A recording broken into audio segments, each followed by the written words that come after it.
I'm getting live. I'm getting live. I'm getting live. I'm getting live. I'm getting live. What happened? Yeah. They usually go that way. Yeah. Yeah.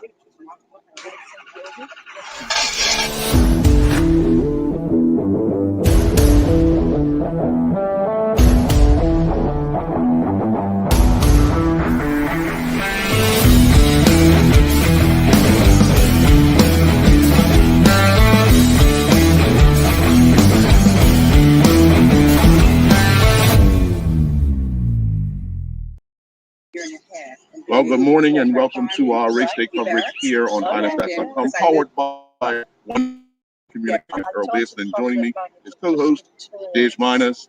Dej, exciting morning. We know that the runners will be anxious with just a few minutes to go before we actually get started. You went for a run this morning. What are the conditions like? Yeah, good morning, everybody. Hope everyone's doing well. Happy Bermuda Day to all. The weather so far is pretty good. I said earlier, perfect weather for a track meet, but you have to run 13 miles today. But you can feel the humidity starting to come up a bit.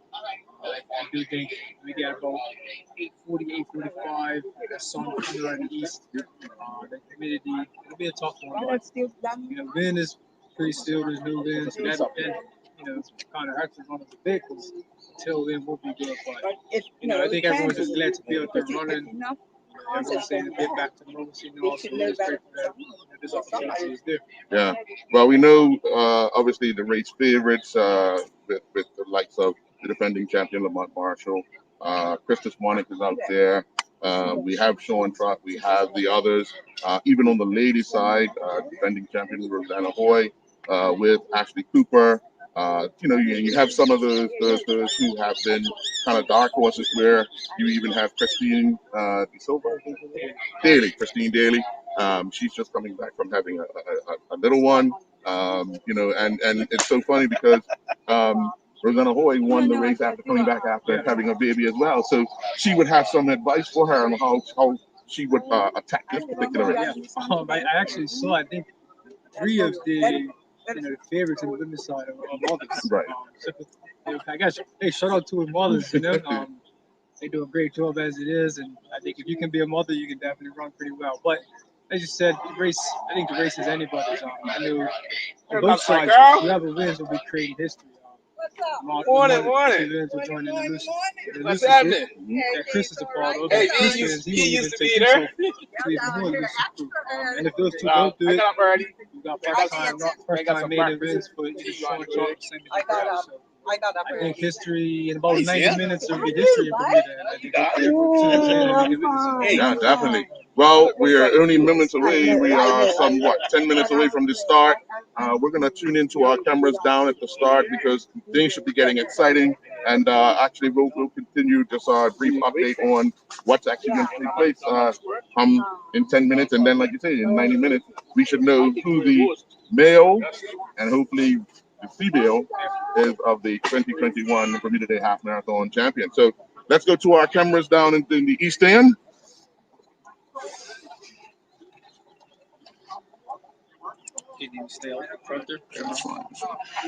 Well, as you could tell, the 2 cameras are set and just about ready to go down at the East End, where we have the runners will be soon coming to the start line. I would say in a few minutes' time. You could see the start line there.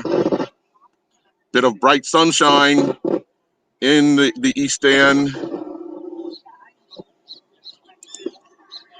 As we could see, the start line is there on the left-hand side. We have many people who will be lining up and ready to go. Officials are getting in place.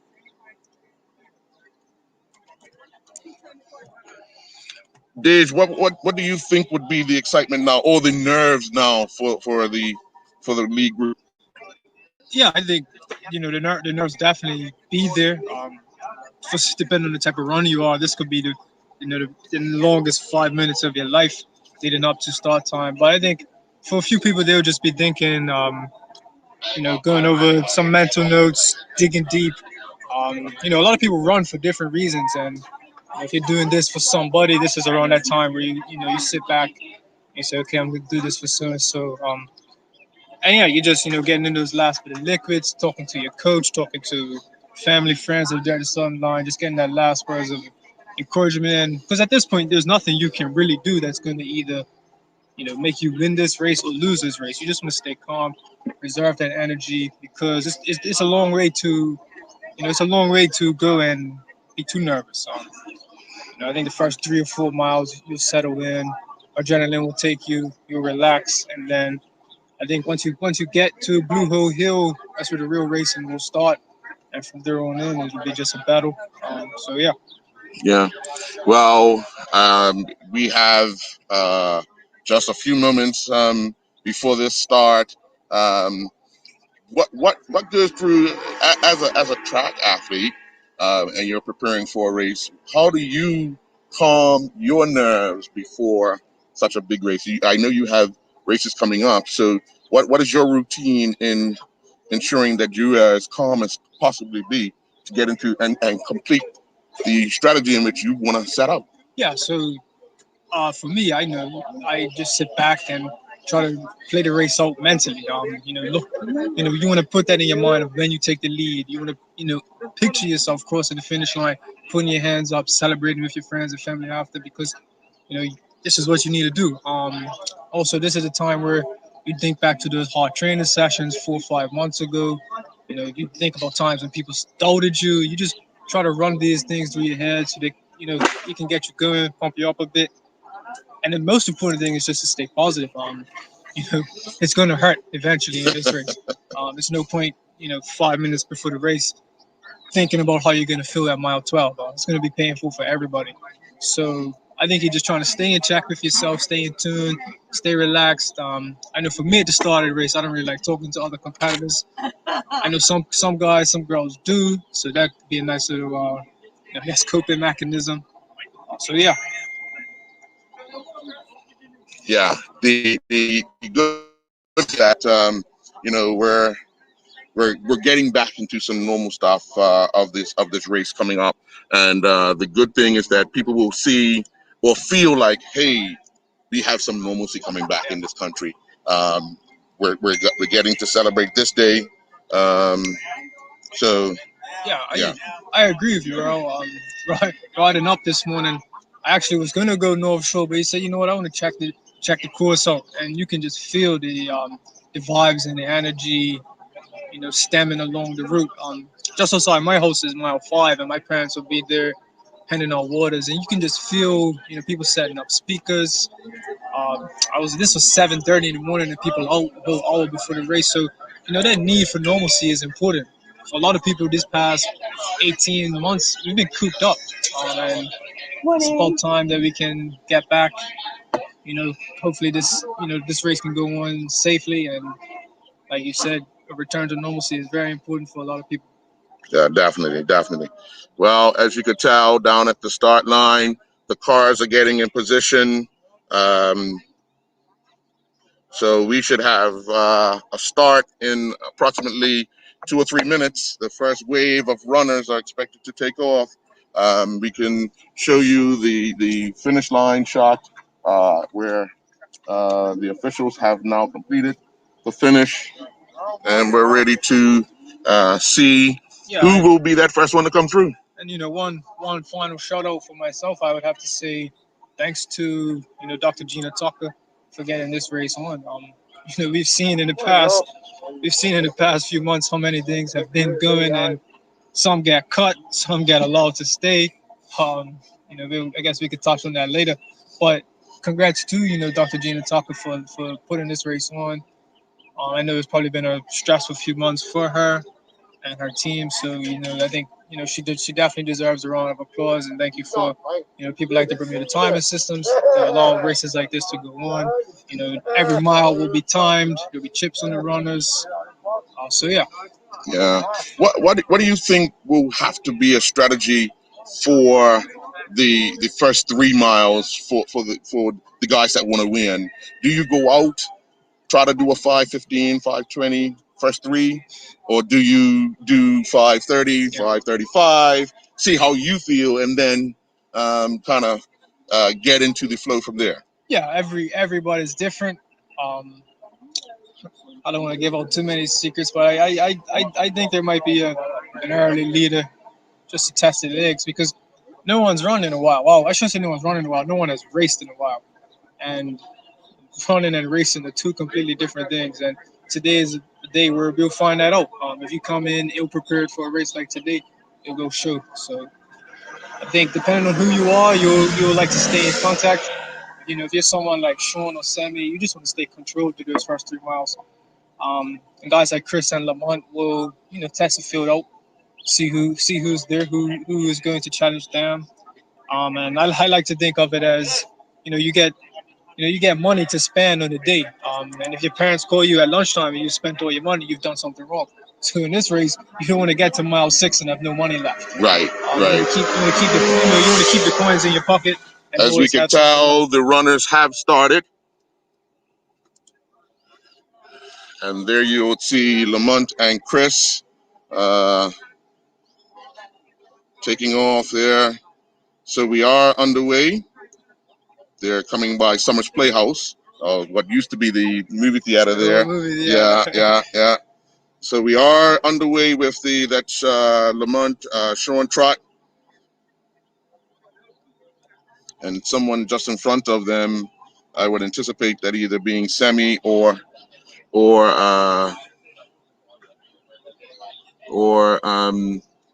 Chris. It is Sammy. It is Chris taking an early lead. Yeah, I guess so, testing the water, isn't it? Yeah, we've got what we imagined would be that front pack. Chris Eswanick, Sammy DeGraff, Sean Trott, defending champion Lamont Marshall. You've got Moses in there. So yeah, race is early, about 800 meters in, I'd say. And as I anticipated, Chris wants to see who's a man and who's a boy. And today is the day to find that out. Yeah, definitely. Strange though, you start on the top of a hill and then it's full out bore coming down a hill into a race, and then you got to control your body. You got to control all that rhythm that you could possibly have that can actually throw you off right away. How does one control themselves? Like, being so excited starting a race. You can use it. But you don't want it to set you back too much. So allow that first mile to just be carried through that downhill and through adrenaline. And like you said, I think as soon as you get near the Mullet Bay Park, you settle in. And you get running.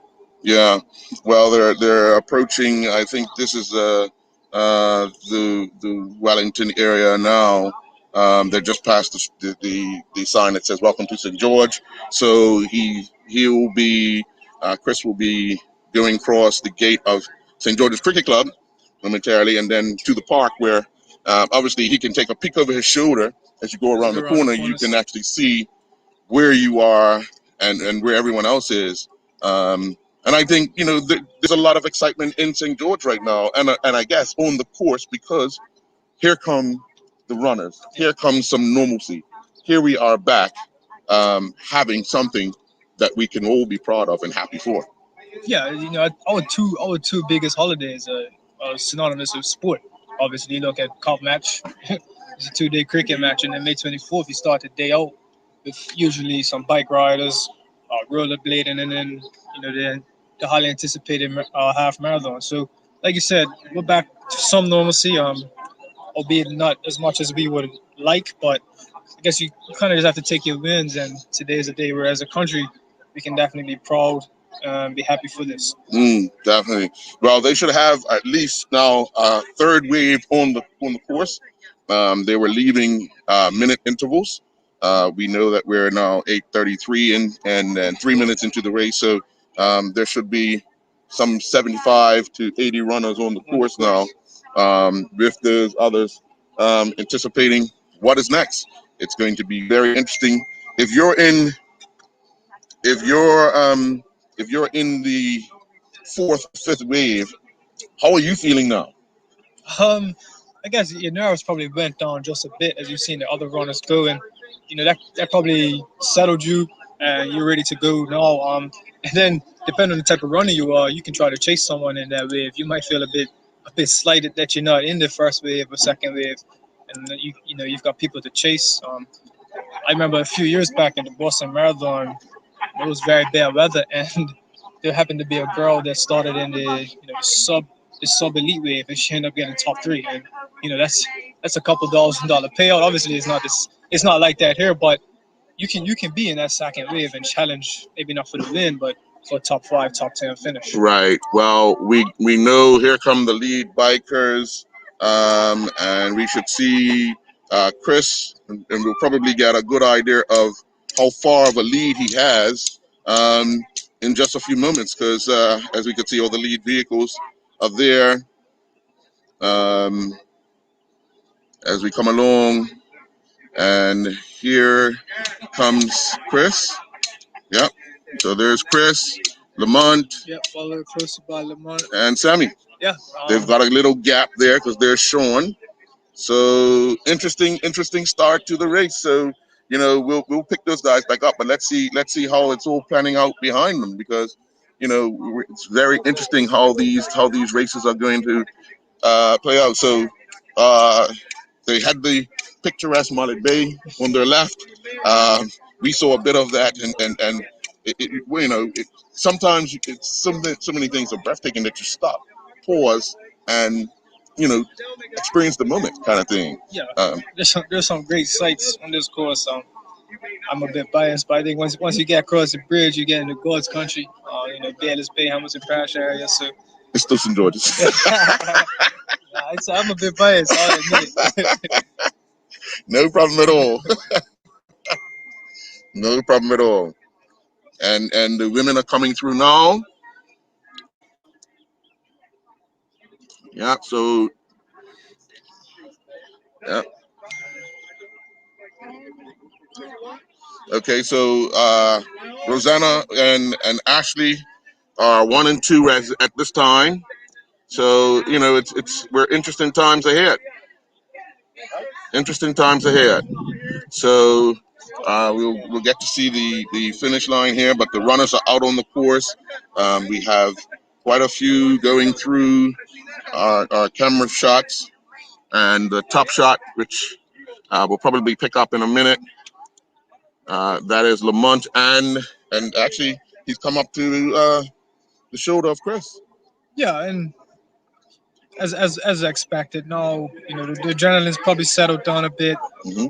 The body will understand that a hard effort is in place, and both of these guys would just like to feel each other out, see if Sammy is coming along for the ride, and get ready for a long stretch across the bridge and the causeway, and then, like I said, the real racing will begin. Yeah, I mean, if you look at them, I mean, we got a little shot going, but they look like they want to not let each other take an advantage of them. So just taking it out.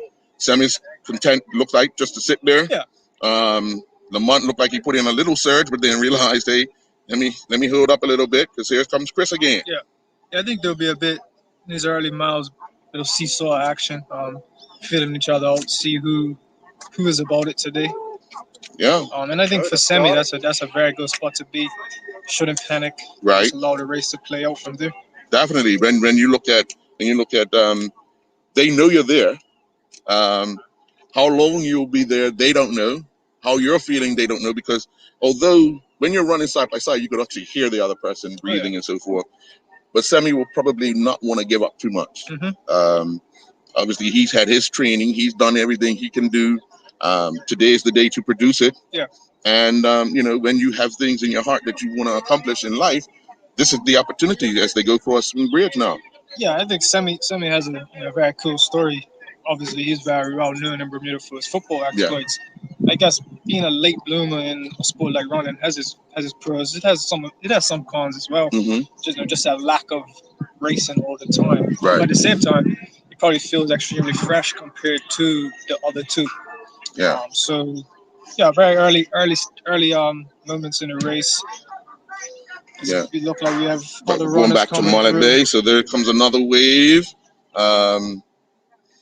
You know, they And yeah, a lot of these, these waves right here, are people that haven't had anything to race in a while. right. These are your folks that would turn up to every single 5K that is on Mm-hmm. offer. International race weekend. So Yeah. And let's go back to the lead runners. As we can see, they've made their way onto the causeway. Looks like Chris is putting in a little surge, or Lamont's just letting him go ahead of him for a little bit. yeah, this is an important part in the race. You're getting ready. I know mentally you're thinking that there's a few climbs coming. So for Lamont, he might just be taking a bit off the gas for now, and saying, okay, I know after this long 2 straightaways, I'm gonna climb from Blue Hill right up to Switzerland, Mm-hmm. and then it'll level out, and then right around Bay Corner you'll go back up, and then I think right around mile 5 you'll get a very good see and feel of who's gonna win. No, maybe not win it, but who's feeling good and who's looking good, because I do think that's when the real running will start, just after Dub City, start approaching Flats area. Mm-hmm. That's a just under halfway, and What one of the things that we don't always realize is how hilly even the causeway is. There's a slight incline. We could see a hill, but if we're on Dotton Avenue, if we were down by Delwood side of Dotton Avenue, we would look toward the netball courts and we could see an incline. Or if you're running it, you'll feel an incline. But if you're driving, you don't really notice it. So it can take a toll on you. Even that little rise to go over and get on the bridge itself. definitely. You have to. It's a lot of strategy that goes on. Yeah, I do a lot of my runs down to St. David's and on the causeway, and it looks flat, but I tell you, it's not. It's not entirely flat. Right. But I guess compared to climbing from what's that, Brighton Church? Yes. No, sorry, what's that? Brighton, Devonshire. Yeah, Christchurch. that climb, Devonshire. this causeway is a piece of pancake. Yeah, definitely. And you're so far into the race that that climb there is one of the last and biggest climbs because it starts there and it doesn't finish until the Arboretum. Mm-hmm. So it makes it that much more tougher to after running all that way, you get there and then you say, man, if I could just get over this hill, I'm almost finished the race, kind of thing. As we can see, Chris is still putting in that surge, got a little lead. He's going across the airport. The airport should be coming up on his left now. That's where they put in those new fuel and fire resistant stations. So Chris is looking very smooth right now.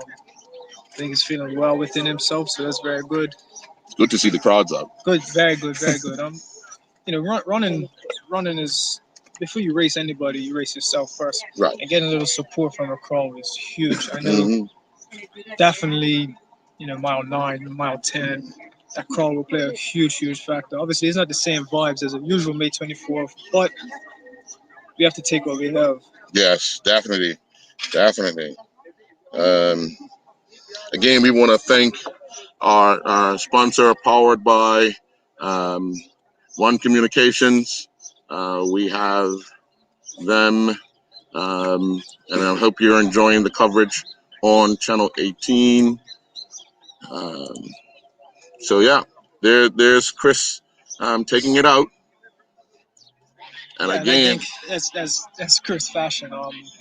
I've been training myself with Chris probably since about December, and I like to say he has what I call old man strength. Right. He'll challenge you. He's a competitor. He drives off of competition. He's had a little about 6-year hiatus. Mm-hmm. Battled a few physical and I guess a little, I wouldn't call them mental problems, but he'd be glad to be back out there running. I spoke to him this morning and he was very grateful that he's got an opportunity, and he just said simply he's going to put one foot in front of the other and see what will happen. He's well aware of the competition. He's well aware of the threat that Lamont will pose, and of Sammy and Sean and the like. So definitely, he's as we can tell, he's actually put that. Yeah, there's a bit of a gap. Yeah. I'm not gonna lie. I am slightly surprised that someone didn't go with him formed this early. Yeah, and everyone has different race strategies. Um, and there's still 9 miles left in the race, so Right. if you're Lamont or anyone, there's really no need to panic. How Chris feels at mile 3, it's not how he's going to feel at mile 11. And if you just whatever happens, you just don't want that gap to appear too long. Do you know what I Right. mean? Appear to be too far. So yeah, there's Lamont, who now looks like to have separated a bit from Sammy. Semi. So it's kind of shaping to what we imagined it would look like a two. I wouldn't just say a two-man race, but the two favorites are in front. Definitely. Well, honey, um, let's just enjoy some of that. As we can see, we should be able to tell what the gap is, hopefully, between Semi and what Lamont has done, and then hopefully what Chris has done to those two. But it's exciting times. Yeah, and we're about 15 minutes in. Yeah. So we're looking at just under, just I don't know the exact pace that they're running, but just under an hour or so until they'll meet us here at the finish line. Mm. What is easier, running from the front or chasing someone? Ooh, it depends. I mean, do you rather be hunted or do the hunting?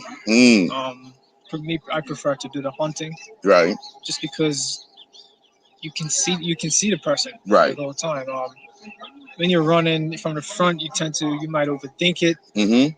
But at the same time, when you're chasing someone or when you're being chased, you know that person has done a lot to catch up to you. So right.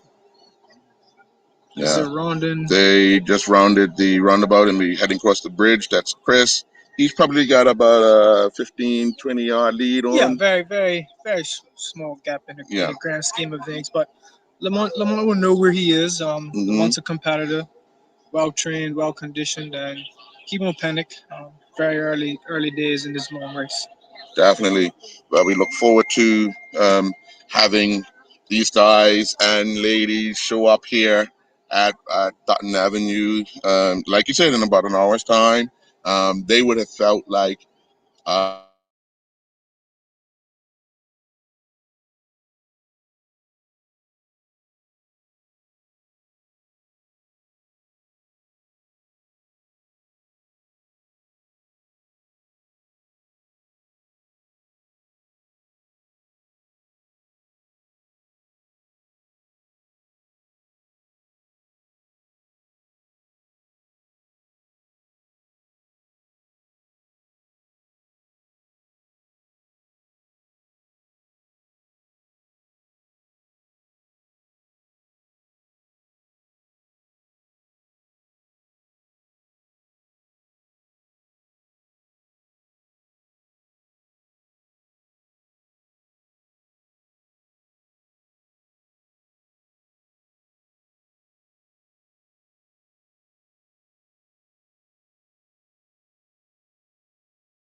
and well, we're back up and running again. Dej, we see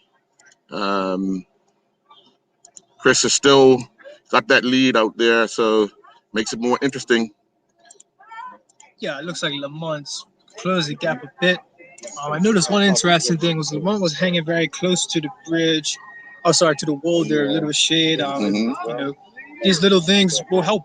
I'm not saying that what Chris is doing is giving him a disadvantage, but maybe Lamont is aware of the heat and they put a good distance with Semi. Yeah, but and Semi won't panic. A very long race to go.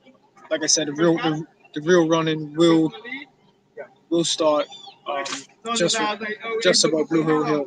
Yeah, that's the first major climb, of the race that kind of again separates the men from the boys, and the lead lady will have to do the same thing to try and put some distance between herself and the rest of the pack. Because what you want to do is establish something and drop those people as the race goes in stages. As we can tell, these three have decided they're gonna do do that. for it. And I don't. So what Chris will be approaching just after Swizzle in, sorry, is mile 4. So we're at 19:30 on the clock right now. So we're probably running at a pretty decent sub 5:30 pace. So he's either allowed. They're not jogging. That's for sure. He's either allowed Lamont to come, who's now taking the lead, or he's or Lamont is putting in a surge, one or the other. But it looks as if or he's he just picked up a cup of water there, and so just something to it's interesting because Lamont did not. Lamont didn't.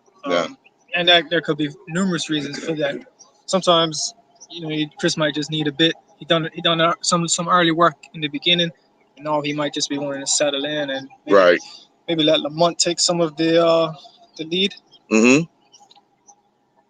Well, we know for a fact this race is just getting underway. It's not. We're well into it. We are again 20 minutes 30 seconds into the race. And it's all to play for. As you can tell, they're getting to that roundabout by Switzerland there. So they've pulled that major hill. Yeah, that's the first hill done. Yeah. And just a little mental note, you're just telling yourself, okay, ticked. Right. Big, one hill ticked. And like I said, we're entering what I like to call God's country. Shout out, Fearless Bay Area for sure. They'll be out in full force. Unfortunately, they won't have someone to root for, but in a few years they definitely will. And I'm not gonna say who that person is, but hopefully one day that person will bring the trophy back to where it rightfully belongs. Oh boy! Yeah, little fighting words. Little fighting words. Hey, it's easy to talk smack. Fresh big Connie. Don't. Exactly. So, we definitely need to take care of business on the cricket side. But then, I think I'll give them a good boost to the summer. So definitely, as we could tell, there's Lamont and Chris shoulder to shoulder, as we expected. Yeah. Like I said, mile 4, right by the outer bridges there. That's about just under 22 minutes. So they're definitely like I said, about 5:30 pace.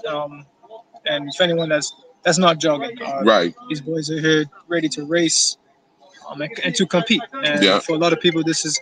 Sports fans around Bermuda very glad that sports are back. Hopefully, this is a step in the right direction. Yeah, definitely. Let's just keep an eye on what they're doing there for a minute.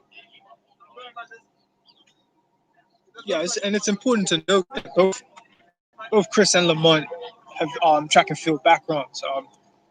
Lamont's a multiple-time Bermuda national record holder from the steeplechase right up to the 10,000 meters. Yeah, okay, all right. In Chris's heyday, he was part of the Nike farm, coached by legendary coach Frank Gagliano. And Chris, these guys, their first love for the sport was on the track. And the road, as they've gotten older, they've paid a bit more attention to the road. Just a quick, Chris's best 5K, I believe, is 13:42, which is no joke. That's a time that definitely gives you a professional contract. And Lamont himself, he's like I said, he's national record holder in Bermuda from the steeplechase, 5,000, 10,000. So the speed is there from these wise men. We're passing Harlem World there. Nice little support from the people. Yeah, they look. I mean, both of them look strong, and they know each other. Yeah. There was they trained together some years ago. Chris has always been one of those ones that came to Bermuda and has been willing to offer advice, training tips, and train with other runners. So they would know each other. Yeah. Now, is Lamont a talker? I suggest no, but I could be wrong. Right. What about Chris? Chris is. Okay. Chris is that he's the type of guy where I could see him asking Lamont at about mile 7, how you feeling, Right. and that could be a little lighthearted, but also to genuinely wonder how you feeling. Right. I mean, when you're running a race, you pick the more races you run, you pick up on cues on when someone's struggling. I know little things like if someone is consistently spitting, or Right. they're consistently dropping their arms or looking around. That is a sign of weakness. So Right. you'll be paying a close attention to this as we're coming up. It's at Gady Hill, I believe. Yep. Yeah. Yeah, so here's another climb. Yeah. It'll take us right up. The difference of this climb is it's up, Yeah. up. Where the Blue Hill one, well, it's up, but it's a long up. This one is a steep. And we can tell that, they're still trucking ahead. I mean, the excitement is built because it's these two, the champion, the defending champion, and the 6-time champion. Exactly. And in the past, decade or so of road running in Bermuda, these have been the two that have claimed a fair share of local road races. They've both won this race multiple times. In that span, Chris has run 2:19 for a full marathon. He's run 65 minutes for a half marathon. Like I said, during that time, Lamont has focused a bit on the track. He took a shot at the steeplechase where he done pretty well. So, yeah, like I said, in the past 10 years, this has been the two premier distance runners on the island, and it's glad to finally see, because I'm not gonna lie. There have been some talks of when people trying to, I wouldn't say discredit Lamont, but they said when he won, oh, Chris wasn't there. Right, right. And then that's completely disrespectful. I think on the day of the race, you race who's there. Who gets on the start line? Those are the people you race against. For our football fans, Villarreal didn't worry about how weak Man United was. Right, right. You show up on race day and you race who's there. Yeah, yeah. So yeah, we're coming along my neighborhood here. Yeah. Like Abbott's Cliff, Francis Cannon area. A lot of people out giving support. Yeah, they finished that climb. Yeah. They've got here's another climb. A slight little one, Yeah, so we're getting at mile 5 at about just under 27 minutes. So yeah, like I said, the men are running. There's no joke about that. Definitely. And both look very well in control. But they know that the hard part is coming. Yes. The body will definitely feel that. The mind will feel that. It'll be interesting if Chris takes water and Lamont don't at this next water stop. It will be. Because they're, like you said, they're now 27 minutes into the race, and it's one of those things where, do you replenish yourself? Yeah. And I know Chris will get a little love here from my folks handing out the water. Oh, there they are. They just went. Yeah. And interesting, he didn't take water. He didn't take water. And by the looks of things, neither did Lamont. Neither. No, so again, maybe Chris just needed that little water back at mile 3 just before the climb, and all has settled in again. And a few meter gap coming. Nothing crazy. Lamont looks well within himself. Right. Coming along Dub City. And the thing is about runners, the crowd can actually help you and hurt you at times, because you get that feel that everybody's behind you, everybody's supporting you, and you might try to do something that is not right in the plan. You have to keep that plan in your mind at all times. And I know when they come off of the hill there by where Cable and Waters used to be, that's the area by Belvin's there. Mm-hmm. That's the area where Lamont, all his family, friends, and everything, and still a lot of racing to go. So he has to control that as he goes through there, because he'll be a lot of emotion, a lot of stuff going on. So it's you have to stay within yourself and use the crowd. Yeah, definitely. You don't want the crowd to work against you. Definitely. Like you said, Lamont, when he crosses Devonshire, he'll get lots of support and love. Mm-hmm. And no matter how he's doing in the race, I'm sure he will appreciate that. Yeah. Because as runners and as athletes, you do appreciate the people that genuinely support you. And when he comes across his neighborhood, he'll get lots of love, and he hopes to give them mind the pun, but the loyal support. He's a very very very that Loyal Hill area is definitely proud of Lamont and all that he's done. And Yep. I know regardless of what happens today, they'll continue to be. Definitely, he's running for that community, and they come out and support him as well. And that's what sportswomen do. They Yeah. there's a little bit of doing it for someone else at times. Right. Whether it's a loved one, a friend, there's reasons to dig deep, and sometimes you have to go deeper than yourself. So both of these men will have that in the back of their mind of why they're doing it. You often ask yourself, and no matter what you're doing, is the why. Definitely. These two will definitely have lots of whys, and hopefully they can use that and channel it to their best advantage. Yeah. Definitely. So there should be. Oh, okay. Okay. Yeah, and I see looking back at the women's race, seems to be a pretty big gap has formed. Yeah, we'll get an update on the ladies in a matter of seconds. We'll go to the other shot just to have them looking. There's a runners, the trail runners coming through. Bit of a gap. We'll get back to the lead group in a few minutes, but we also want to make sure that we do bring you coverage of the runners. So we have Ashley Cooper, who is currently holding. Hold on a sec. This shot is at the 4 mile mark.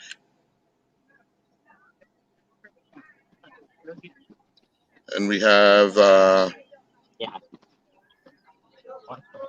Rosanna Hoy has a 35-second lead over Ashley Cooper at this time through the 4 mile mark. Yeah, so still lots of running. I mean, a 35-second lead in a 13-mile race is very, very small. Yeah.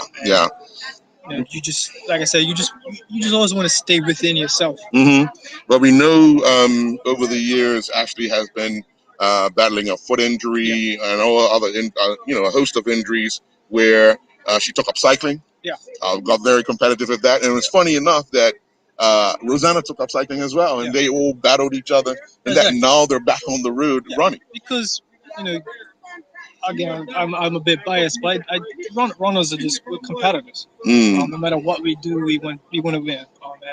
And I've heard of that story before of a lot of runners who maybe picked up an injury.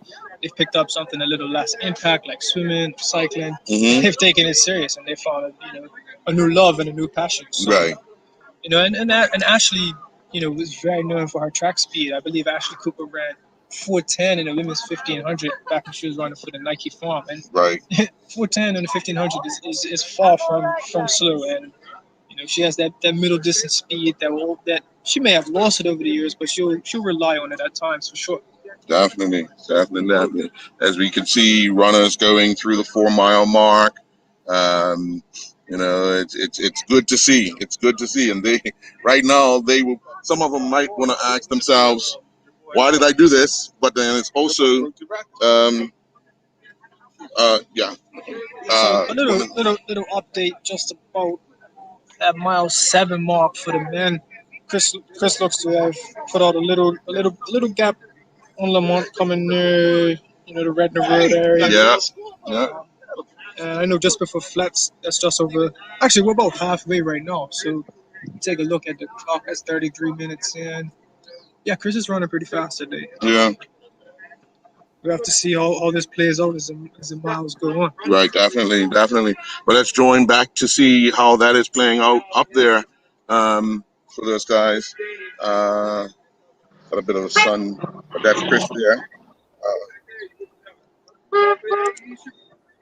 That's Chris, and I guess we'll see the gap that he'll have on Lamont and momentarily here. That's Lamont there, and it'd be interested to see where and how far Sammy has dropped off. Yeah, you don't want to write anyone out, but right. This is definitely a two-man race, as I think anyone would have expected. You always root for someone like Sammy, or like Sean. And I'm not diminishing what they're doing or what they've done. It would have been cool to see someone like that win, but I do think that the better runners usually will win. So Well, we're going to have an interesting time here because they're going to do that Shelly Bay stretch. yeah, and that's And a then, nice reward. yes. You've just climbed for about 2 miles or so Hmm. through that Bayless Bay, Hamilton Parish area, and now you've got a nice little flat to regroup. And Hmm. then looks like Chris taking some gel. So Yeah. and then you'll get ready to climb again, and right from the aquarium, right before the Yeah. aquarium, you'll climb for the next 4 miles. As you make the turn from the Shelly Bay and you go down and you get on the straight before you get to that Flats Hill, what are some of the things you think they will be telling themselves because they know that's a big climb? That Yeah. climb starts at the bottom there by the aquarium Mhm. and doesn't finish until you reach where Darren and Seaman used to be, because you're constantly climbing. So I guess to give a little insight, about two Fridays ago, yeah, so exactly 14 days ago, Chris and I ran that, and he felt very comfortable going over those hills. Chris has said it multiple times. He's not really a fan of the hills. Hmm. And I think that's coming from a track background. He's very rhythmic. He prefers nice straight, and so yeah. What you're telling yourself is not to panic. Hmm. The mind is telling you. Shelly. The mind is telling you that this hurts. It's painful. Yes. But you've got to. That little voice is telling you that it hurts. You got to tell that same voice, "Nah, we're fine. Right. You're in control. Don't panic. Don't panic." And I know for me, when I get into that position in the race, this is when you look back on things, look back on the training, have confidence, think about what your coach told you moments before, find that inside voice, and use it. Yeah. Which is really interesting at times. Yeah, it looks like the gap is forming a bit. This is probably for me what I would say the most important part of the race. Mm. You go from mile 7 to 10, and then you battle yourself those last 2 miles. Right. When you're battling yourself those last 2 miles, you kind of don't want to worry about anybody else. Yeah. So Yeah. Chris looks like he's really got a stride going on. We're actually getting the feed from the 4 mile mark, just to let some runners get some what we consider airtime. exactly, and, You know. and again, these guys and these guys and girls in the other waves. Hey man, this is They're great part for of the them. race. They're part Yeah. of the race. They're part of the race. Although we are talking, a lot about the elite runners up the front, Hmm. you have to give a massive, massive shout out and respect to these people, because for some people, this is just something to do in a bucket list. Yes. Yeah. Tomorrow morning when they go talk to their friends and family, they say, "I done it." Yeah. And guess what? You did nothing. So, Yeah. Yeah. congrats to these folks that are out there tracking along. I'm sure they'll have trained, and some may have not trained. They may have just woke up this morning and just winged it. That was the thing I was asking Dr. Tucker and her team, because we always know there's people that enter the race illegally. Yeah. When we say illegally, they don't register. Right. They just get up and run. Yeah. How do we police that with having everyone that's officially in the race having to go through the requirements to qualify to do that? So the COVID test or the vaccinated. So it's how do you do that? It looks as if let's go back to the lead camera here. We just saw Lamont go out of the picture, and they're on that stretch there by the aquarium now. Yeah. So it's now time to get ready to do that hill climb. Mm-hmm. Yeah. And again, I think these next 2 miles, we could, I wouldn't say determine a winner, but this is where you can win this race. Right. If you're Chris and you put in another surge and you make that gap big on Lamont, you could finish it off. But at the same time, if you're Lamont, now it's that time to, okay, this gap can't get any bigger. I've got to, there's gonna come a moment in this next mile or two where Lamont's, he's gonna say, okay, the race is on. I've got to go get Chris. I've got to go put pressure on him. Right. Because Chris in the front, he might be feeling well, but a little bit of pressure, a little bit peeking back, and that fluorescent color of Lamont starts to appear a bit bigger. Then the mind tells him, "Oh man, I'm not feeling too good." Right. But Lamont's catching me. So Yeah. I do think these next 2 miles, next 10 minutes is very, very, very important in this race. Yeah, just passing the aquarium now was Chris. You should see a huge amount of spectators right there on that junction there. And there's Chris there, looking good. Lamont's gonna wanna close in a distance by the time they start to go off of that hill Yeah, I think on the other side. I think You for can't let Lamont, him. yeah, I think for Lamont, this might sound a bit like cliche and corny, but he's got to get to Chris by the time he gets home. Yes. And use that crowd, use that that loyal support from the Loyal Hill area, and allow that to get up to Chris, and then ideally go past him. Yeah. Because I think when you get to mile 10 and you're not in, I mean anything can happen in a race. Right. But when you get to mile 10 and you're not there with the guy you're trying to beat, there's definitely a little doubt that will start to creep in. And like I said, for Lamont's sake, he's just got to get in contact, and then the racing will begin. Definitely. Well, we're 39:45 in. It's interesting times again. As we can see, they're starting to go over the hill now. So the climb's begun. Yep. And before you get to Tom, there's this one, and then up to the Arboretum. So Right. this is another just check on the mind. Okay, let's get over this climb. Yes. Let's feel good mentally and physically, and then we go again. Right. Yeah, it's always challenging, but it's what you've worked hard for. Exactly. This is what you train for. Yeah. You've trained for these moments to put in the work on this hill. Like I said, you can see Chris is digging in right there. He's digging in to get up that hill. He's up the one part of it. Now he's coming by that Belvin's there on the crescent, and then he makes that turn and to go up by Whitney. Exactly. And then it's still a climb when you pass Whitney because as someone who, as Chris has stated to me, he doesn't like the hills, so he would just want to get over it. He knows it'll be uncomfortable, but he just wants to get it done with. Right. And then use a downhill, use a flat, recover, yes. and then get ready to go again on the other hill. Yeah, that's the other thing. I mean, a lot of people don't realize he as far as he can run fast as well. Yeah. And he's got speed. He does. That kind of he hasn't been required to use in Bermuda. Yeah. In these races, he's just pulled away from everyone kind of thing. But it might come to a foot race if Lamont can dig deep and really come back. And both of these guys have unreal range. Back when Chris focused a lot on the track, he ran the 800 at 147. That's not slow. And he's also run a marathon in 219. So to say that he doesn't have any speed would be a lie. Right. But same with Lamont. I've seen Lamont run some fast 800s, some fast 1500s. So if it comes on to a foot race, I think that would be very interesting watching here to see that last 100 meters. And I think it would be a bit, ironic that they race 13 miles and then it comes on to the last 200. Yeah, definitely.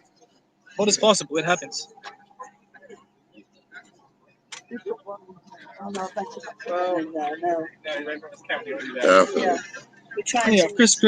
Chris is looking very smooth during this time. And so is Lamont. I think the gaps appeared, but I don't think the gap has appeared because Lamont is struggling. I think Chris has just put in a few surges, and this is where they are. Right. Yeah, and he's still looking strong. He's still looking good. He's almost to that.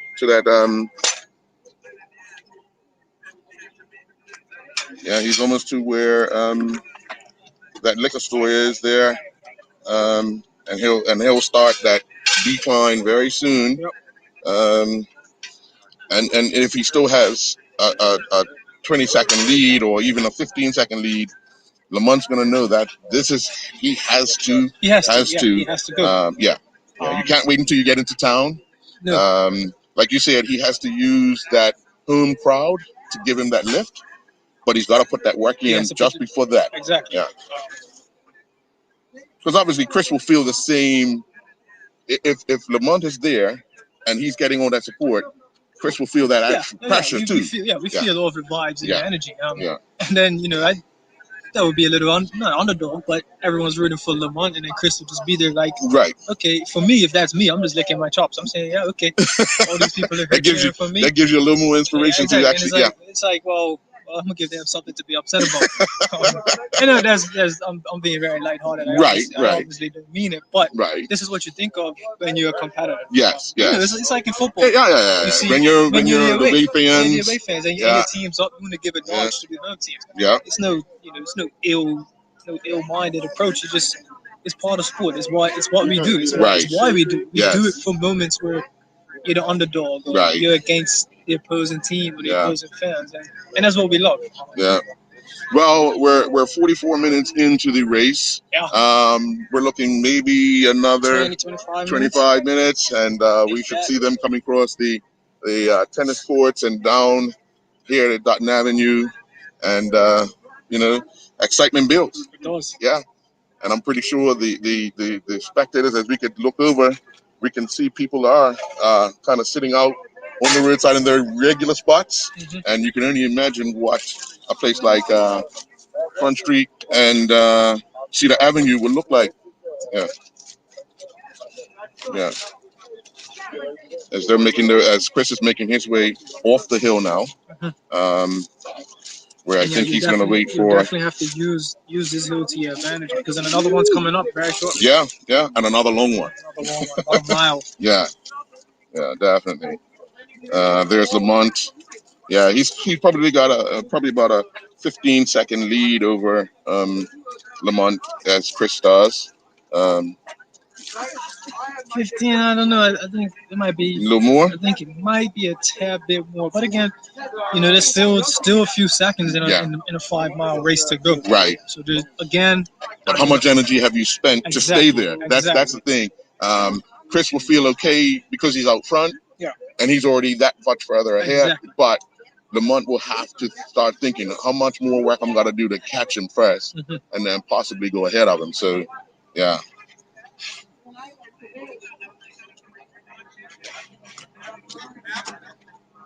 You got to be looking and thinking, and then hopefully we can get a shot of where. Yeah, so I'm looking at another alternative view, and Chris has got the whole hill on Lamont. Oh, okay. So there's work to be done for Mr. Marshall, and I think he Lamont's a well-drilled soldier. Right. He'll know that.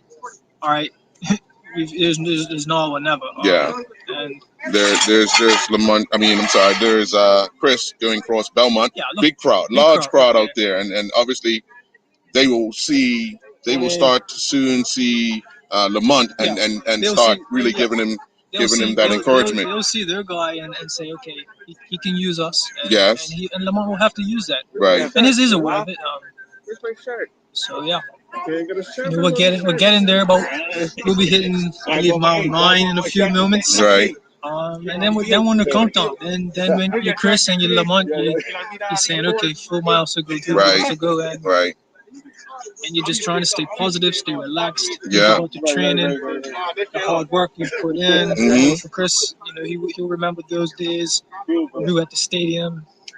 Putting in all that work, yeah. It was healing, and like training in January for a race in May, and he'll remember that. Same with Lamont, well coached and drilled by his father, and they'll remember those days when they've been putting in the work in the arboretum. Yeah. And this is what you do. This is what you train for. Moments like today, right? To give yourself an opportunity to win. So we've seen Chris go through there. Now we're just waiting on Lamont. Yeah, it's bigger than 15 seconds. There goes Lamont. So interesting times. Yeah. We'll get back up to see Lamont, and first we'll see Lamont, and then we will see Chris, and we can almost judge the gap as our cameraman works his way back out to Chris. But we'll stay with Lamont for a little while. He looks comfortable. It does. And for him, that's a good thing. Yeah. Because he knows he's still in the race. Because anything, as you know, can happen. He's not 10 meters from the finish line. He's a few miles away. Right. This is a long race. Anything is possible. Stranger things have happened. So.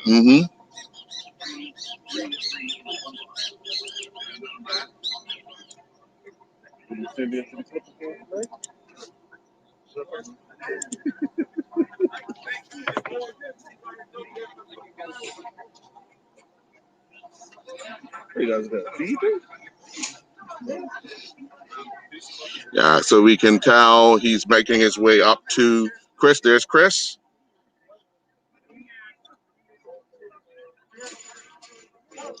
Yeah, I'm just taking a peek at the clock. We're almost at 50 minutes, so now's a countdown. Yeah, Chris is probably less than 20 minutes from meeting us here, and he's at a good pace. Definitely. He didn't come out here to jog. Last week Saturday, Chris and myself we ran a 5,000 at the track in blistering winds, and we ran 14:32. And I think after that race, he gave me that look as if, yeah, I'm ready. And Chris is very humble and within himself, but he gave me that look, and you can look at someone when they know, hey, I'm ready. Right. And he had that look, and he just he gave me a sly grin. I was like, I'm just happy to be out here. Right. But he's a competitor. I told him this morning, he's a lion, and this is what you live for. You live for moments, and just to give folks a reminder of how big this race is.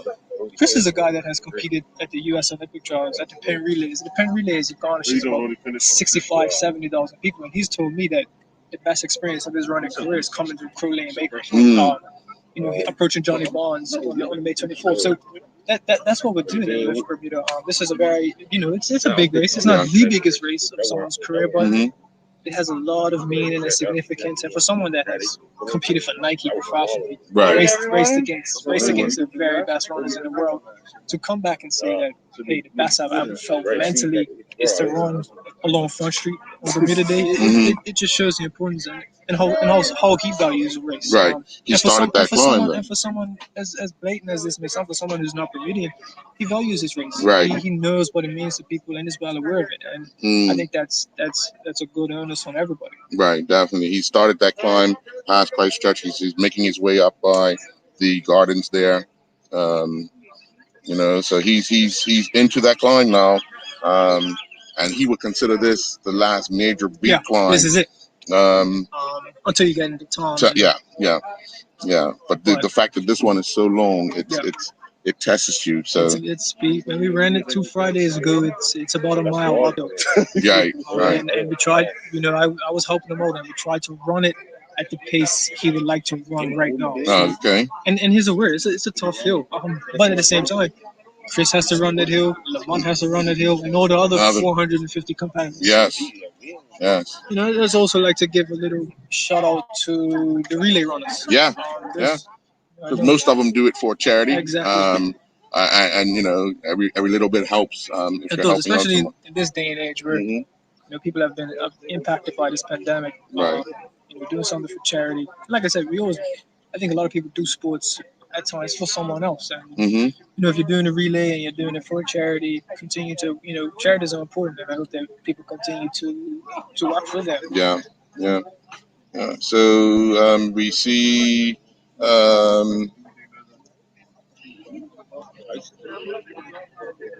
Chris is making his way there. He'll go across T Street in about 2 minutes. It's just passing that vegetable stand on Devonshire stretch there. He's still looking comfortable, and knowing he's probably 15 minutes, 17 minutes from. And he will know that. He will know that. And he knows it's almost time. It was time for a nice cold beverage. Yes.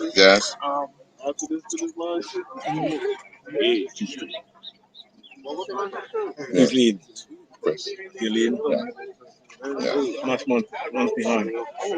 Quite a ways. Yeah, so we're climbing. Chris is climbing up. Very coming through. Is that T Street? Yeah, getting red T Street. Yeah. And then there's another climb. Yeah. And so again, I don't know how accurate this clock is, but if we're approaching the 10-mile mark, and Chris is at 53 minutes. T Street.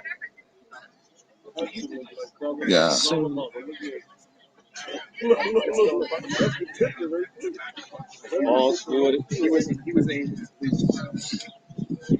yeah. So here comes that last climb that you were just talking about. The next climb. Is it one of where I know you've already mentioned that Chris doesn't like the hills? Is he one that looks up at the hill, because some runners don't like to see that crescent? No, I think he just it looks like he's got his head down. And, you know it's there. Right. Because you feel it. You feel it. Yeah, it'll smack you before you smack it. So, Right. he knows it's there. But I think now is when the little voice in your head is creeping in a lot. Right. No matter first place or last place. Right. Right. It's challenging right about now, and this is where you have to just stay in control. I've said that a lot, but I think that it's important that when you run in a race like this, you don't. It sounds crazy to say, but you don't overthink it. Right. And someone might say, "Well, how do you do that in a 13-mile race?" You just have to keep reminding yourself, whatever it is, don't panic. For me, it's stay within yourself. I know when you're running. I know when I run at big races, I like to tell myself I belong. Right. Okay, Right. you tell yourself just stay getting stuck in and go from there. Right. Well, we have a view from the finish line as we get back the lead camera. And as we can tell,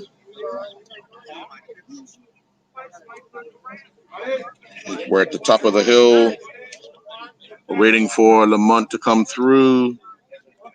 Yeah, and so Chris is going downhill now. Yeah, Chris is already going over this crescent here. This is up by the Arboretum, our shot. So here we now putting in this afterburners. Yeah. Here comes Lamont.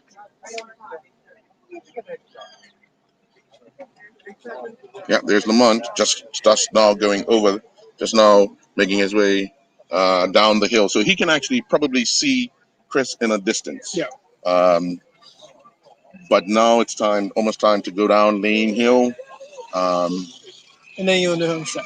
Yeah. And now it's muscle memory for Chris, because once he gets onto the East Broadway side, it's all that memory of going through. Yeah. That last few miles, you want to conserve because you have the lead. If you want to try and attack a record, that's going to be. This is when you put in. You take a look at the clock. Yeah. And if you feel, if Chris is saying, okay, I feel good. Right. I mean, Chris has run. He has a record out of both St. George's and Somerset. Right.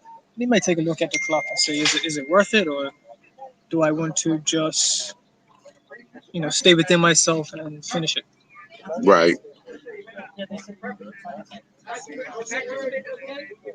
Yeah, and he's still looking good. Yeah, definitely. As he passes the U.S. consulate, let's go back and let's have a look at what's going on back at the top of Flats Hill. We'll stay with the lead shot as well, but as runners start to come over the hill there, we'll give them some airtime. So I think we're just waiting on Lamont to come through, because Chris has really put in. That is Chris. Put in his surge, put in his hard work. So. And we're approaching 57 minutes on the clock.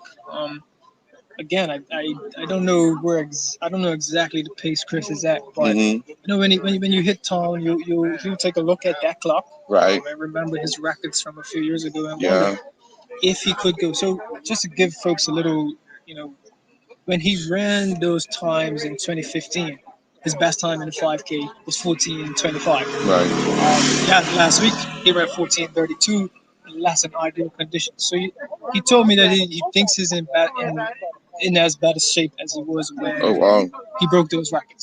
So he'll look to test himself, or if he is not feeling that good, he'll just say, okay, let's hang on for the win and embrace it.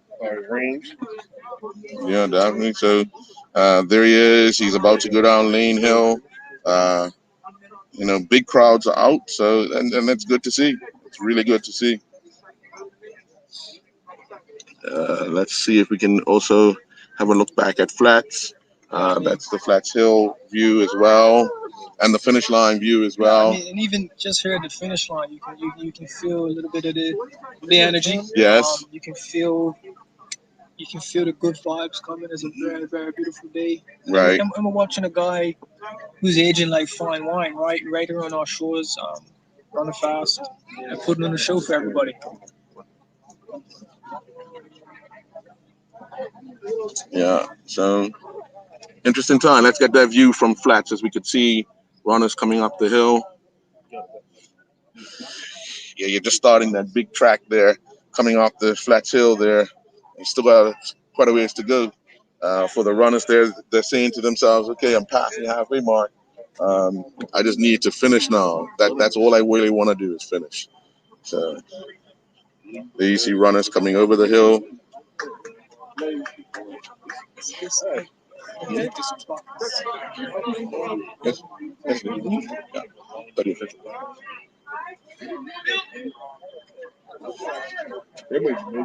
Yeah.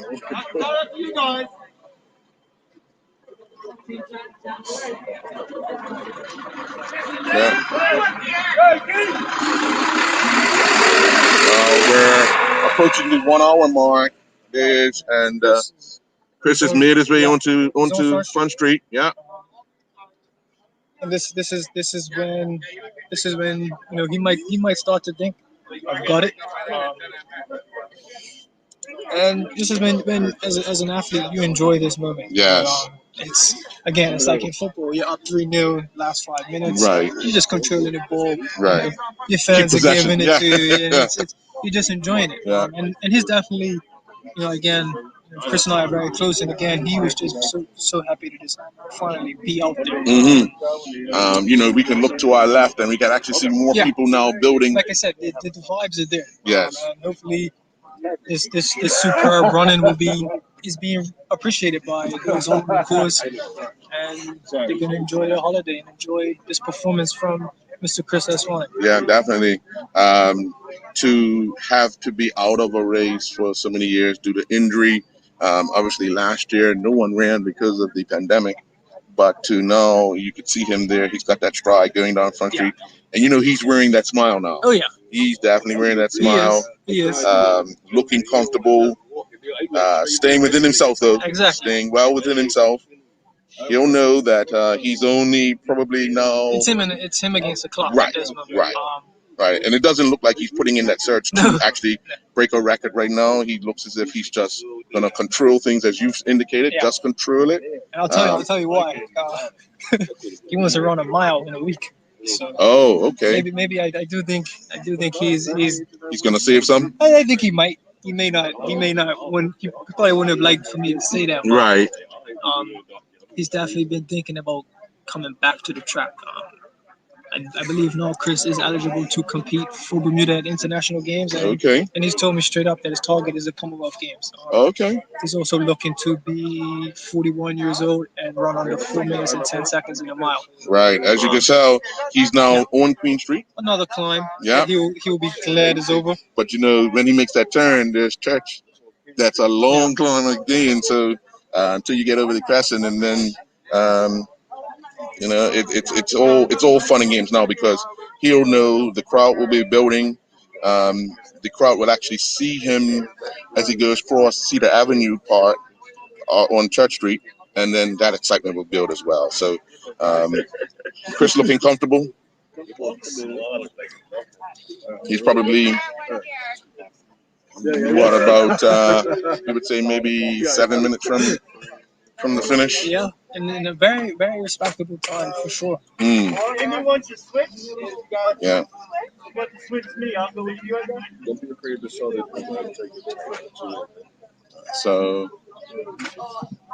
we're just anticipating a finish now. He's going across the Burnaby Hill, making that climb up by the cathedral. But once he gets over that kind of crescent, it's kind of downhill after that towards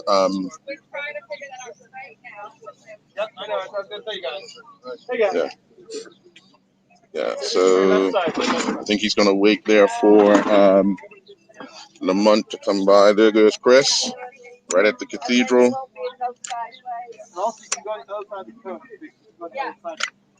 And we await Lamont to come up the hill now.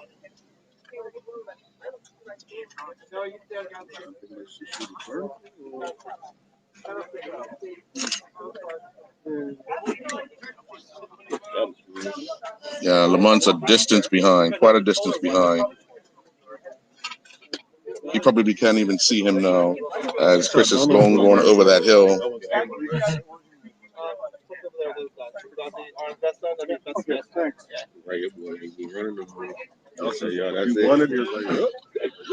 And we still await Lamont to come over that hill.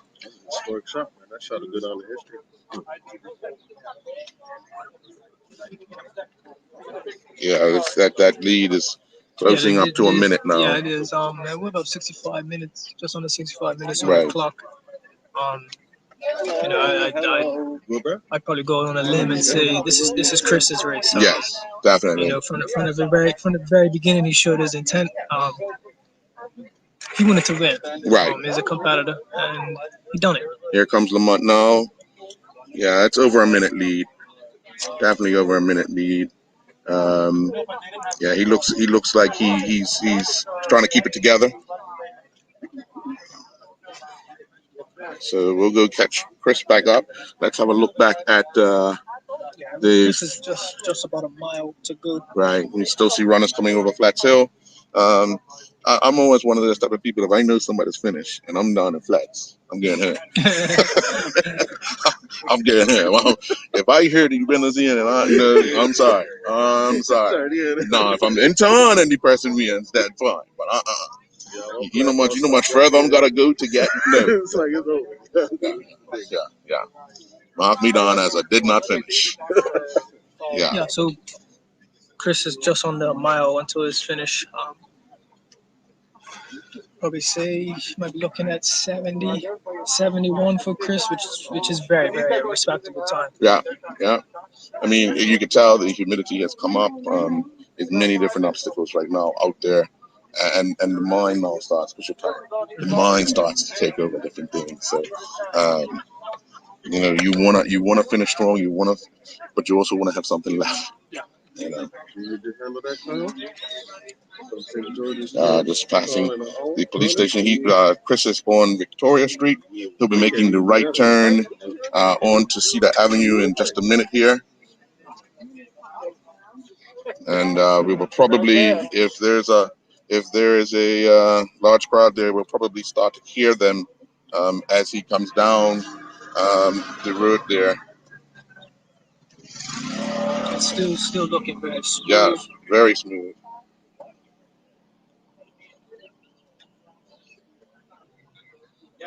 Just here at the finish line, you can see the crowd gathering. Yeah. Media's here, ready to welcome Chris after a very fine run.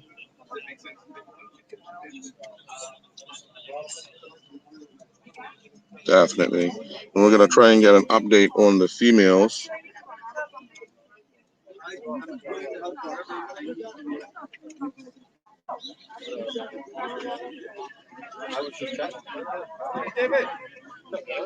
And Chris has made his way onto Cedar Avenue. We see the barricades up, which is a smart move, because earlier you had the cyclists, and what you didn't want is people coming into the street, with the cyclists coming down that hill there. So we should be seeing Chris in a matter of minutes, and then you'll get a finish line view of the 2021 Bermuda Day Half Marathon champion. Chris just won it. It's not over yet, Earl. Let's put it like this. Well, yeah, as a competitor, you never want to do it. You never want to say anything until person crosses the line. Exactly. But again, he's looking. Yeah, he's been a class We'll act. see Chris. We can actually see him in the distance. Yeah, cool. And this, the hairs on my neck are standing up. This is what you live for. Yeah. Moments like this. His run in the turn. Definitely. And we're gonna go to the finish line shot once he makes his way down Dotton Avenue. But he's looking strong. He's looking good.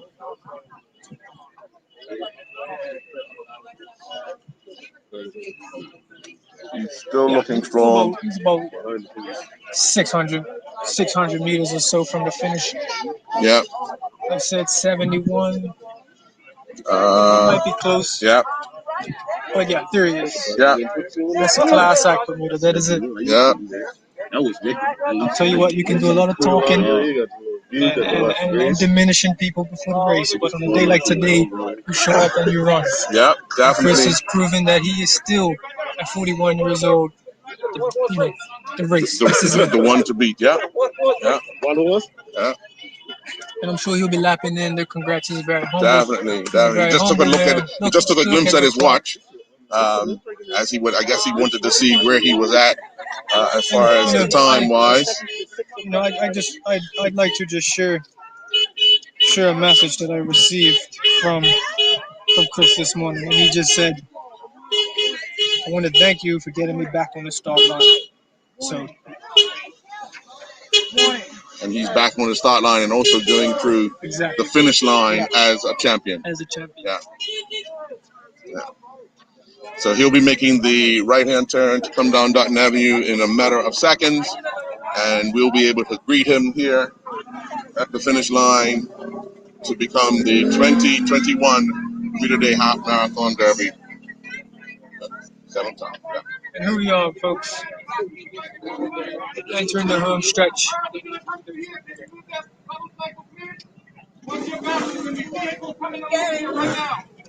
Clock just hit 70 minutes, entering the home stretch.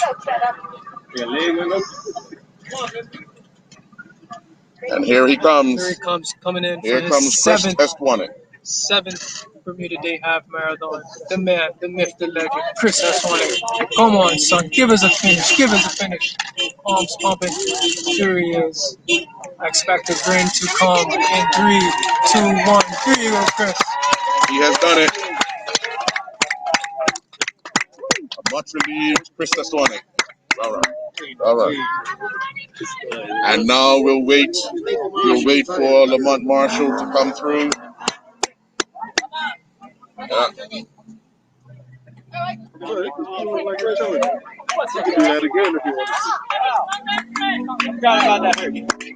It's fun. Crowds are unbelievable. I mean, honestly, maybe bigger than normal. Yeah. And as we peel over, you see Lamont in the fluorescent. Yeah, he's making his way past the tennis stadium. 111. He'll use a crowd as he comes in.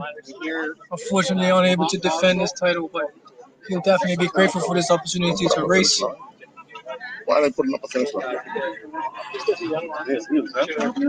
Yeah, we're going to go back to that finish line shot, and we'll get Lamont, who should be here shortly.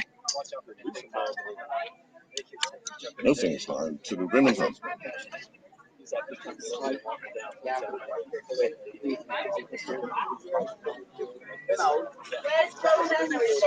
I'm getting a no. She was leading.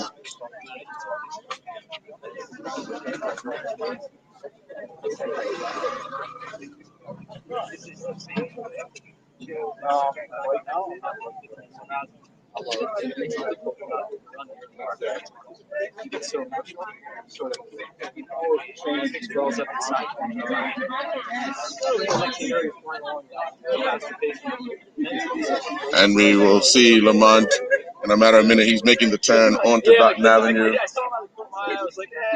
Yeah, and obviously Lamont's a competitor. I think he came to win. He'd be slightly upset, but I think he'll take what he learned and come back again next year. Definitely. But that's what this race is all about. It is. What you give on the day, it might not work, but there's always another time. There's always an opportunity to come back. And here he makes that track down.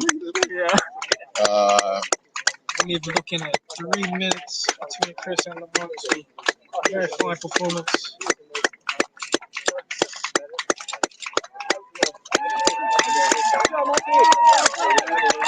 He'll be happy with that. I mean, disappointed that he couldn't defend it, but it is what it is. It is what it is. But how you feeling? How you feeling? You feeling all right? Right on, buddy. Yeah. The good thing is that for two competitors, the race is over. We're still looking at we're trying to get the lead females, but obviously Chris is now taking this title, and we're looking to see who will now be the female winner. Yeah, so as we expected early on, it was a two-man race. Right. You know, I mean, they've done that. They've done that. And Sammy, you know, they put up a valiant effort, but Right. I think that the class was shown, you know, from the top two runners. Right. You know, I mean, when we saw them coming across the causeway, and we saw that gap that Chris and Lamont put on Sammy on the bridge, it kind of set a turn right there that it was going to come down to these two, and then of course Chris had more in the tank and was able to you know, outdo him, and I believe we can see Sammy DeGraff. Yeah, here comes Sammy DeGraff. He'll take up third place. He's on the stretch. He'll be coming down Dutton Avenue maybe another minute. And then we'll start to see a flow of runners coming through. You know, it's getting warm out there.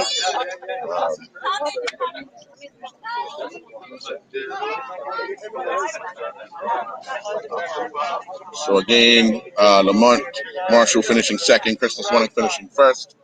And then we will have, and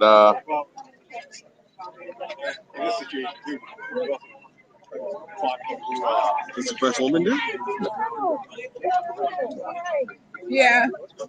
looks like Sean. Yeah, because you remember she was last year. No, Sean's here. Sean's here. Well, how far is she winning? But I'm trying to get the camera to him.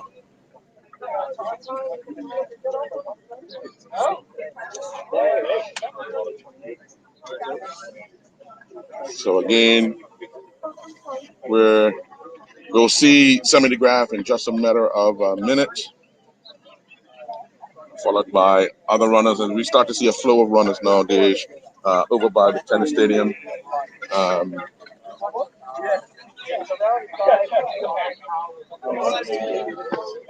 And again, we want to thank One Communications, and I hope you enjoyed the coverage thus far on Channel 18. And here comes Sammy DeGraff, third place runner of the 2021. You know, Sammy said he wanted a PB. I think he might be just outside of it, but a very, very valiant effort from Sammy DeGraff.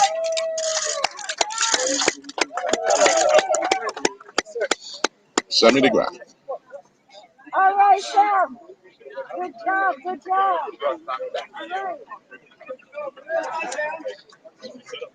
And Seamus. yeah. Seamus coming in fourth place. Another valiant effort from Seamus. He's looking good. He has been. You have seen a big improvement in him over the years. I know he didn't get much running last year, but he will be really excited with this finish. You know, having that challenge, seeing guys run away, but be able to, you know, just hang in there and hold off so many other runners. Many people would take a fourth place finish in a half marathon. And here's Sean coming. Sean Trott, fifth place.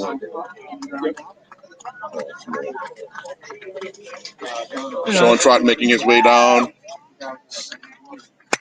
He has a different style of running, doesn't he? I know I had talked to Sean early in the year, and you know, he had a hernia surgery, so I think for Sean, he's just glad to be back out. Right. Congratulations, Sean. Well done, Sean. Well done, man. Well done, man.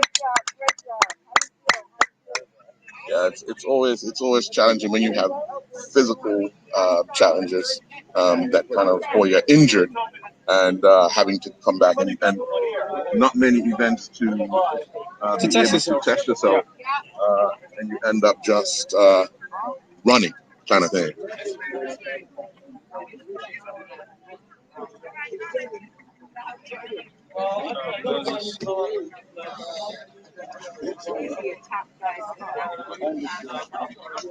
Here we have coming in six is Moses. Moses, yeah. Taking a look at the clock. I think in these conditions, on the 80 minutes, he'll be pleased with.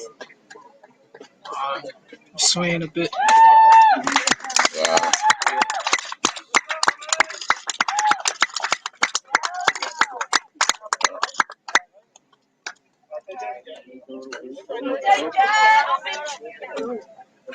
You have to let him off a little bit. Yeah. Oh, and then we have, I believe this is Teddy Sean. We'll be very pleased to finish on the 80 minutes. Well done.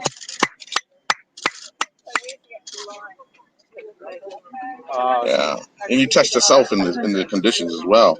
One of the things that you always want to make sure is you are able to keep all your faculties and everything once you're finished, because you've given a lot out there and it's taking a toll on your body and your mind as well.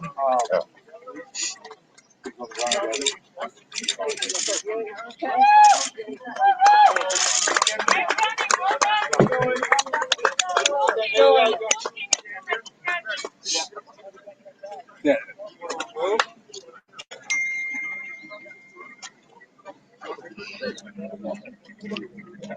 And we get an update. The women are on King Street. Women are on King Street.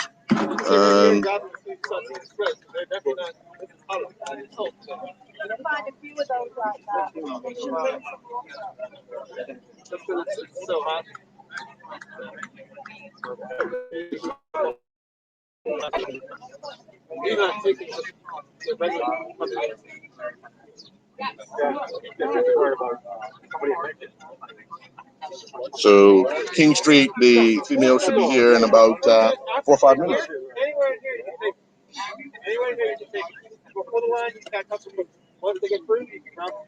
You know, that's what I'm doing. They're learning stuff, but they don't know. Get on. Way up here. Way up there. You're not. Anyway, here, as soon as they start to sway, go grab them. Because unfortunately, they will collapse. Is the video recording?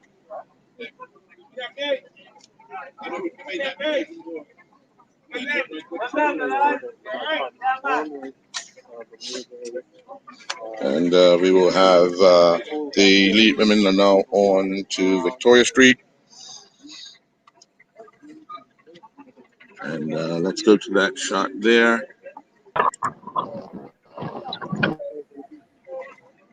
Making their way down Victoria, past the police station. We're going to get the females turning on to Cedar Avenue momentarily. Let's come back to the finish line shot. And we have another finisher making his way down.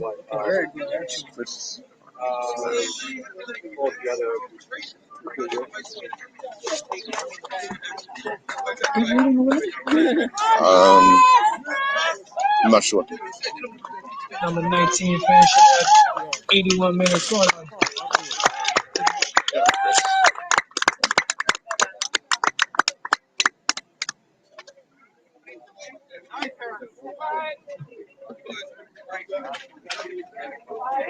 Okay.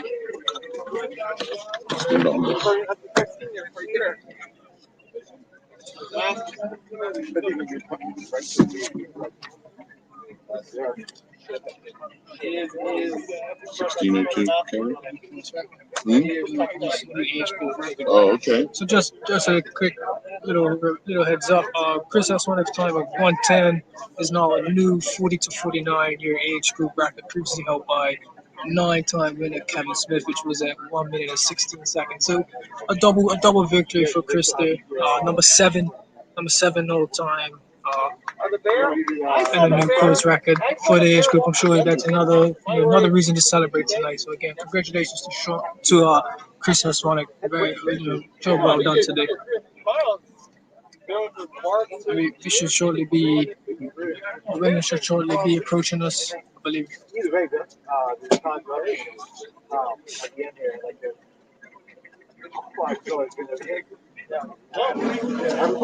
And we start to see the lead vehicles for the women making their way past the tennis stadium. And it would appear to be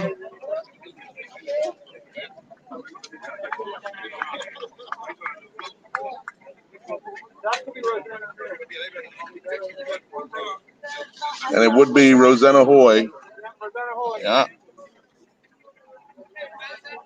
So As you told me before, don't predict anything until they actually finish. Exactly. So I'll wait until she's down Dotton Avenue.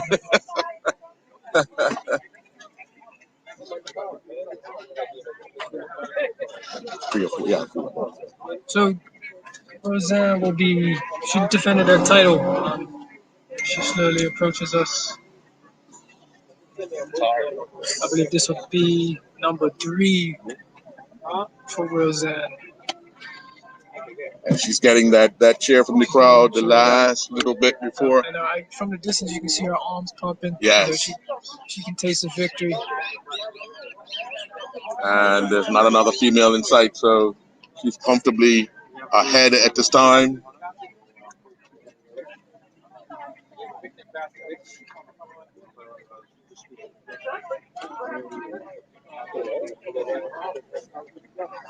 You will soon see Rosanna Hoy, who will be crowned the 2021 Bermuda Day Half Marathon Female Champion.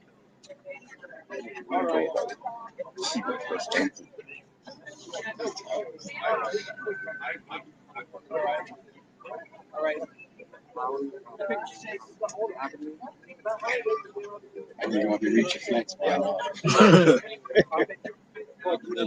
here comes the lead vehicle. And here she comes off the hill. She just took a glimpse at her watch.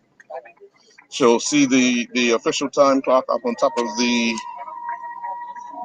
finish line banner. And here she comes. Yeah. She's got her 3 up. She's got her 3 up. 3-time champion. Rosanna Hoy, 1 minute and 25 seconds. Hold on.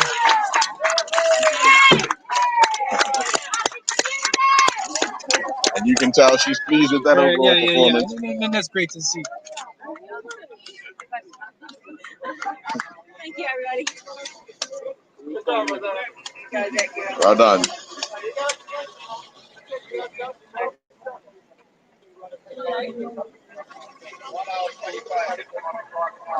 Well, there you have it.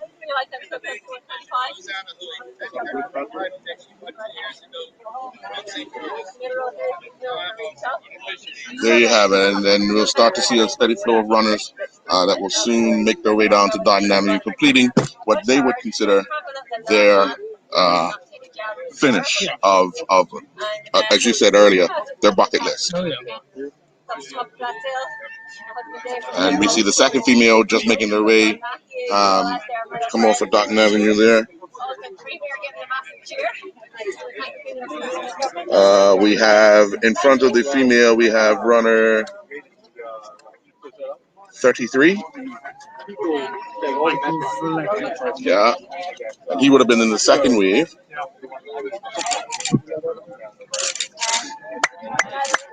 And here comes. Yeah. No, it's a women race.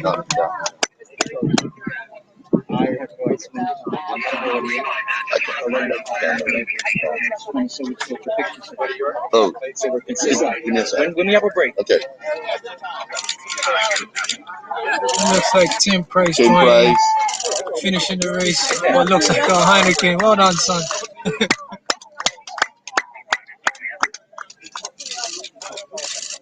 Which one's Gazette? No? Yeah. Oh, you are. Could you take a quick peek and see what you're? We have 1:10:28. Oh, I didn't get the clock. Oh, you I'm didn't? tight on the face. I'm tight on the expression. Oh, wait, you need time for ace boy? It's 1:10:28. Yeah, I want to make sure that whatever pictures show up. Our official time is 1:10:28. Yeah. The embarrassing thing is my official result is 1:10:28. You have a different picture. Am I making sense? Yeah. No, but the picture's not taken in line, so you could always do it. I got it. 1:10:28 is our official time. Okay. All right. Yeah, that's right. That's what I was. For who? For Chris. This one? Yeah. That's what it came first. This one?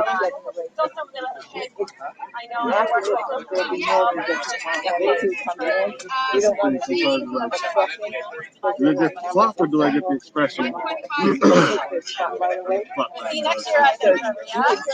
don't remember the clock. You know what I'm saying? They have the Yeah. time.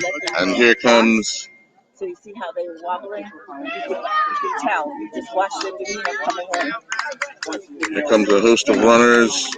A second female coming down looks like Ashley.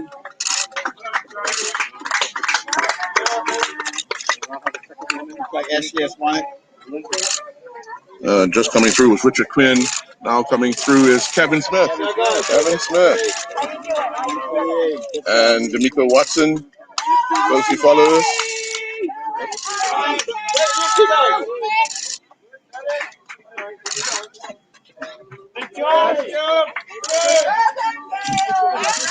Gail Lindsay, the third female finisher.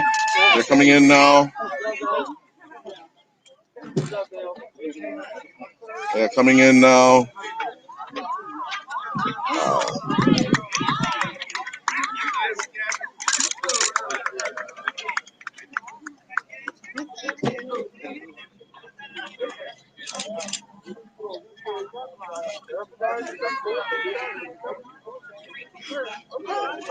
Oh, shoot.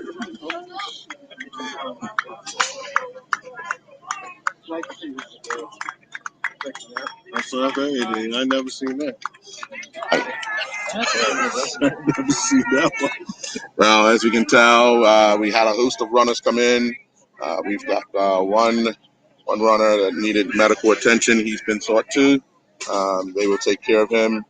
But the one thing he could always say once he recovers is he finished. Yeah. It takes its toll on runners. It takes its toll on anyone.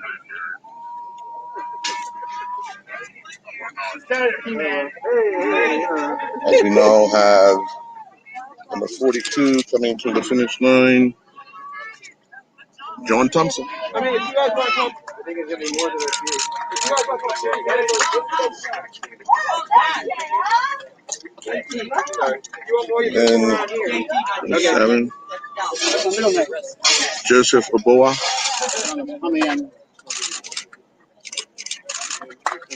And this is Christine Daly, right? Christine Daly. You guys want to come over here, you can. Yeah, third female. Followed behind Ashley and, of course, Rosanna, who was the winner. So, a good challenge for anyone out there to challenge themselves. Not being able to compete ahead of time, to then run 13.1. They're asking a lot of your body, but it's you that put your body through it. So, good thing going on. I think just what are you talking about?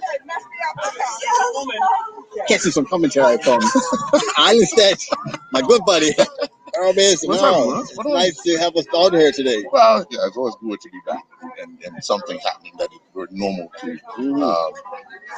We got to get ourselves back to some normalcy, and this is one of the ways to do so. This race has been allowed to take place. Thank God for that. Yes, sir. People can feel like, okay, we can celebrate Bermuda Day in some shape or form, but we've got a race. And we've now got the 2021 male and female champion.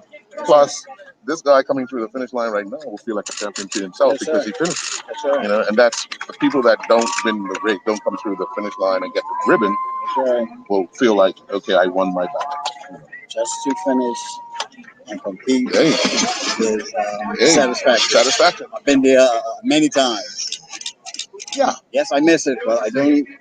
Pain. I don't miss it. During, before, during, and after. I don't miss the mantle part of this race. Yes. But those that don't run this race, any race, very, very hard. Yeah, definitely. Very well.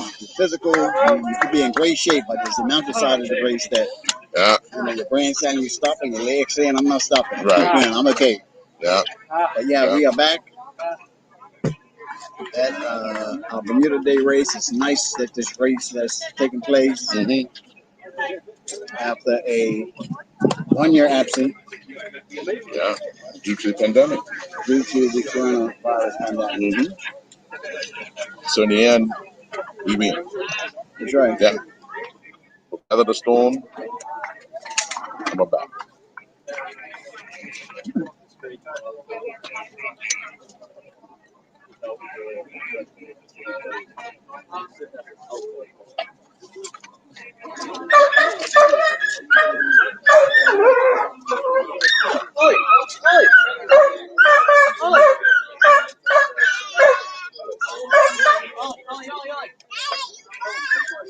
So we're just going to stay here and just wait for some races to finish.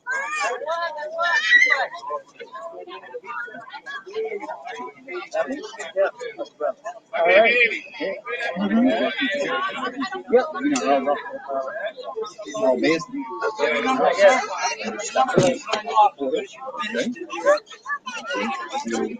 Junior report. Okay. All right.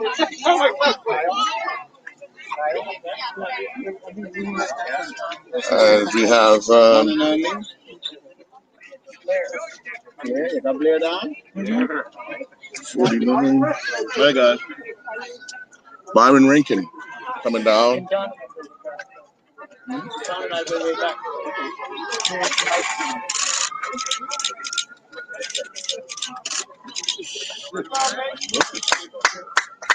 Followed by Kazan Tuzo.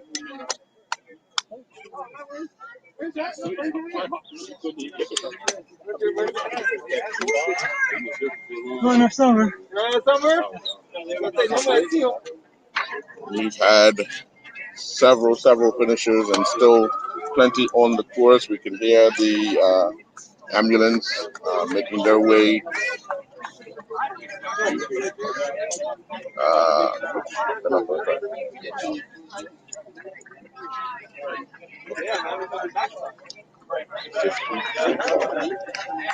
Well, we have Alistair Lynch coming down towards the finish, as well as Alexander Winfield. And then again, they're going to start coming through in bunches.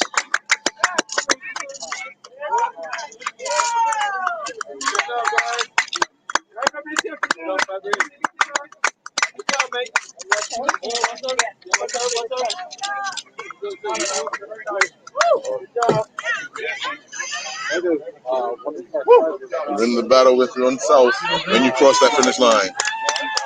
Because one of the first things you want to do as a runner, especially this race, you want to set yourself a time. And no matter where you come in the finish, you want to beat the time that you set for yourself. And wherever that puts you, then you're satisfied with your accomplishment. Everyone has different goals and reasons of why they're running, and hopefully everyone out there accomplished that today. Yeah. We got close to it. Definitely.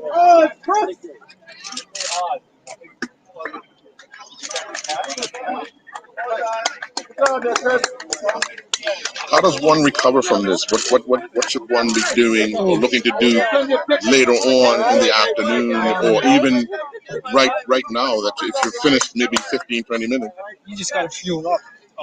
You get your water in, your Gatorades, your Powerades, get a nice meal, and try to. Adrenaline will be high, so it'll be hard to take a nap. Right. But if you can settle down, definitely get a good night's sleep tonight, because although you might feel good today, tomorrow you might feel a lot worse. So. Yeah.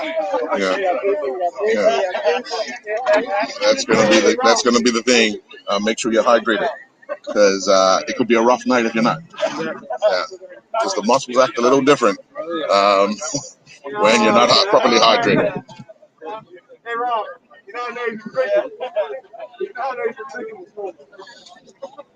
So we're going to stay here. We have 1:37 on the clock, 1:37:17, as we see more runners starting to make their way down to the finish.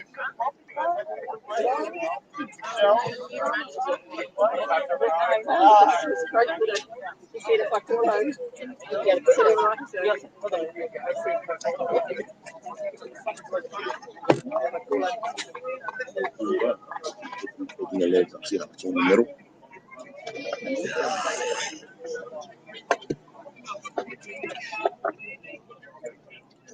Yeah. We have another finish. Very hard.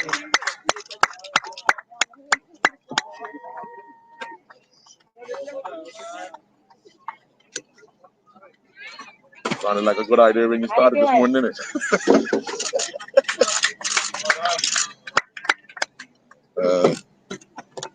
How you feeling?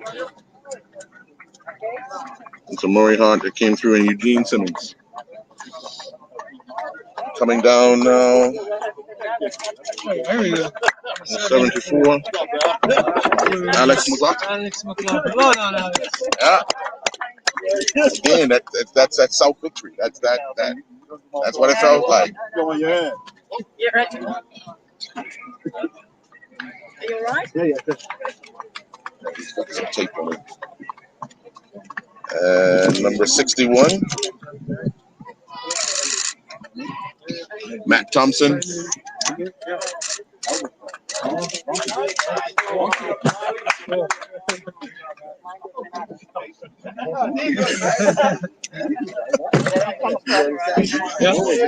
Sure.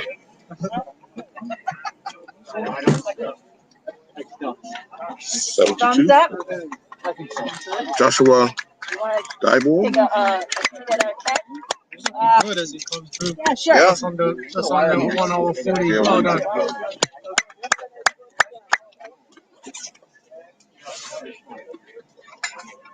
Thumbs up or thumbs down? How you feeling? Yep.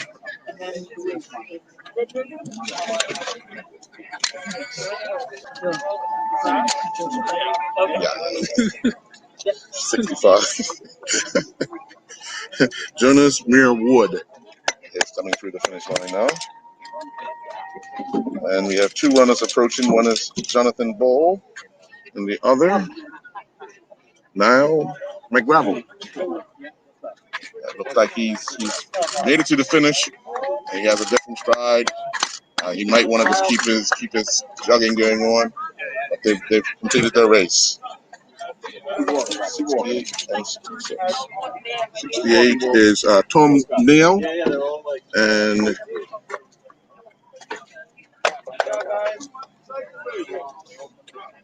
they're through. They want to congratulate each other. Yeah.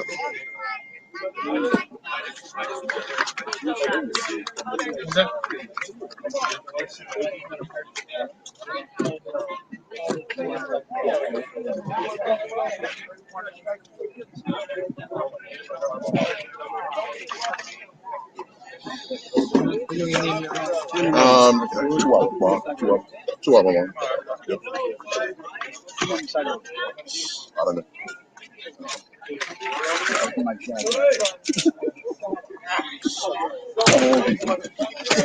Yeah, it's amazing. My shot. My shot one. My shot. Yeah.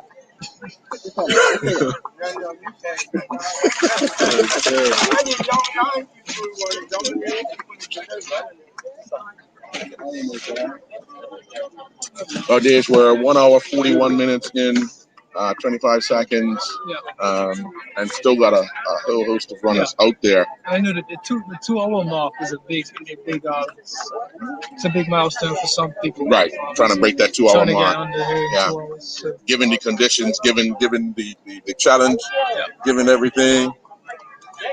Yeah. You know.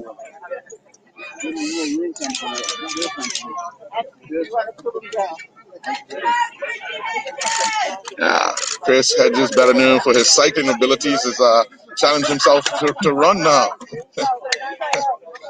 Probably thinking, I should have done the cycle ring.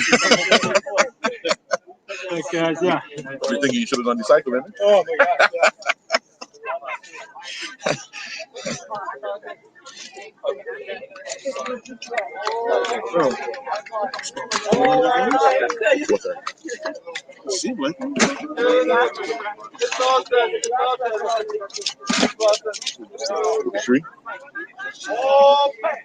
Mark Robinson. Mark Robinson, 1 hour 42. Shut up, Mark. It looks like we're going to race right here. 4 runners, see if they can all get under 1 hour 43.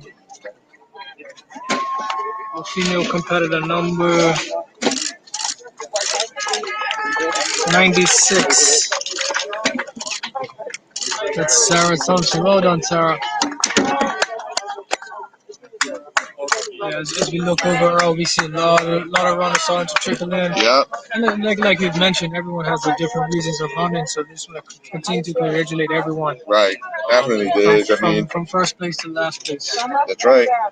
Because they made the race as well. I mean, it sounds a bit cliche, but everyone's a winner in a way, you know. Yeah. Everyone has fought, different battles, how they're here and why they're here. So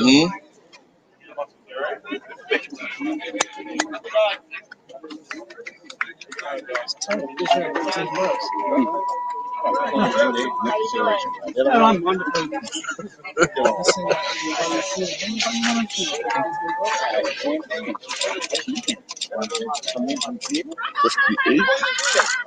We have Danny Dubas coming across the line. Now 6. Suzanne Saki. So they would really be feeling good about themselves when we finish this race. So.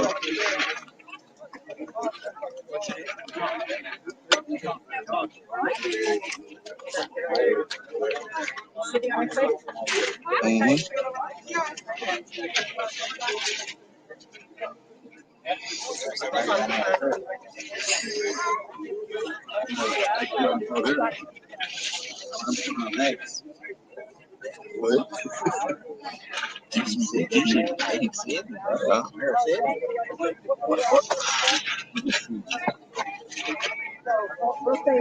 Thumbs up or thumbs down?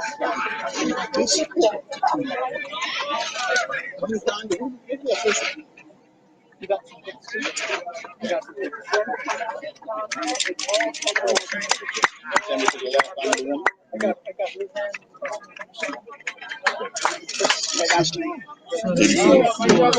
James Roberts, hold on, James.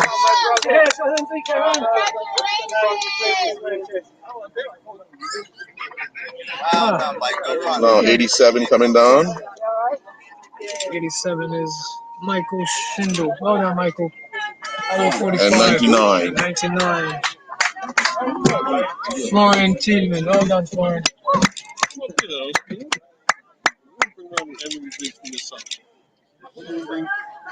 Every year I say the same thing. And every year And these folks have challenged themselves and have won their battle as they cross the line.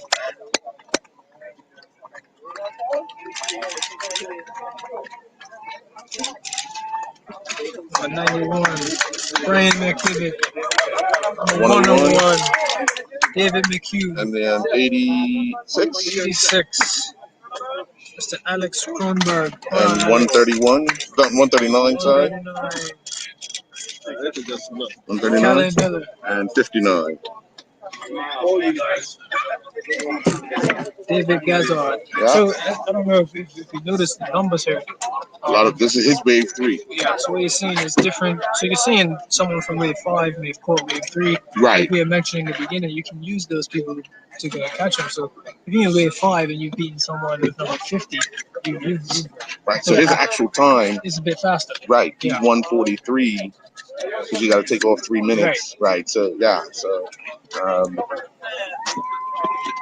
yeah, he would be pleased with that. 101, 109. Ben Adolf. Hold on, Ben. Yeah. And it's that self victory. Oh, yeah. Yeah, you see that everyone's crossing the finish line. Take him a water. Everyone's crossing the finish line. 129. Kieran Russell. And then we have 90. Next up, number 90 is Sean. And 71. Sean. Richard Holes. Yeah. Can't quite make out his number. He's hiding his 88. number. But he's pleased with his finish. 88. Aaron Garcia. You know, Earl, it's good to point out at the end of the race, you see the camaraderie in within the competitors. Yes. You know, just seeing Lamont and Chris talking. You know, they just going to battle for 13 miles, and you know the humility for both of them to sit back and talk. Right. It's good. It's a good sight to see. Right. Definitely. 55, Craig Rothwell. What up, Craig? Yeah. Because the thing is, if you look at it, like you say, you've battled somebody for that long, but you got to respect that person as well. There's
We are able to jump back on. We have them coming through the finish line. How you guys doing? Yeah. I don't think any of the runners who would have started in wave 6 and 7 would be looking up and trying to calculate the time. They're just glad they're finished. We'll worry about that later. That's the last thing you want to do. I don't blame him at all. But we're going to be here we'll stay with this feed for another probably 8 minutes and we pass the 2-hour mark. And then we'll sign off here at the finish line. Dave, give us a sense of what your experience has been like watching this race from different angles and seeing it develop.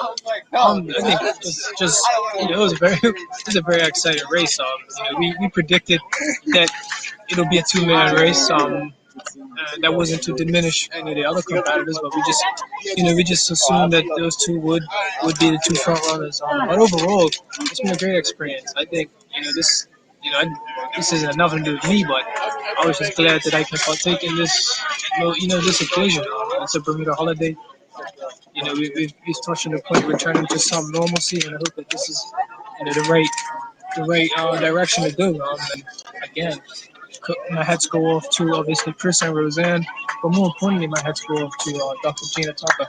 This race, I'm sure it wasn't easy to put on. We're in the midst of a global pandemic. Our team definitely should be commended and respected as if the winners. So, but a recap of the race. Chris has started his dominance early.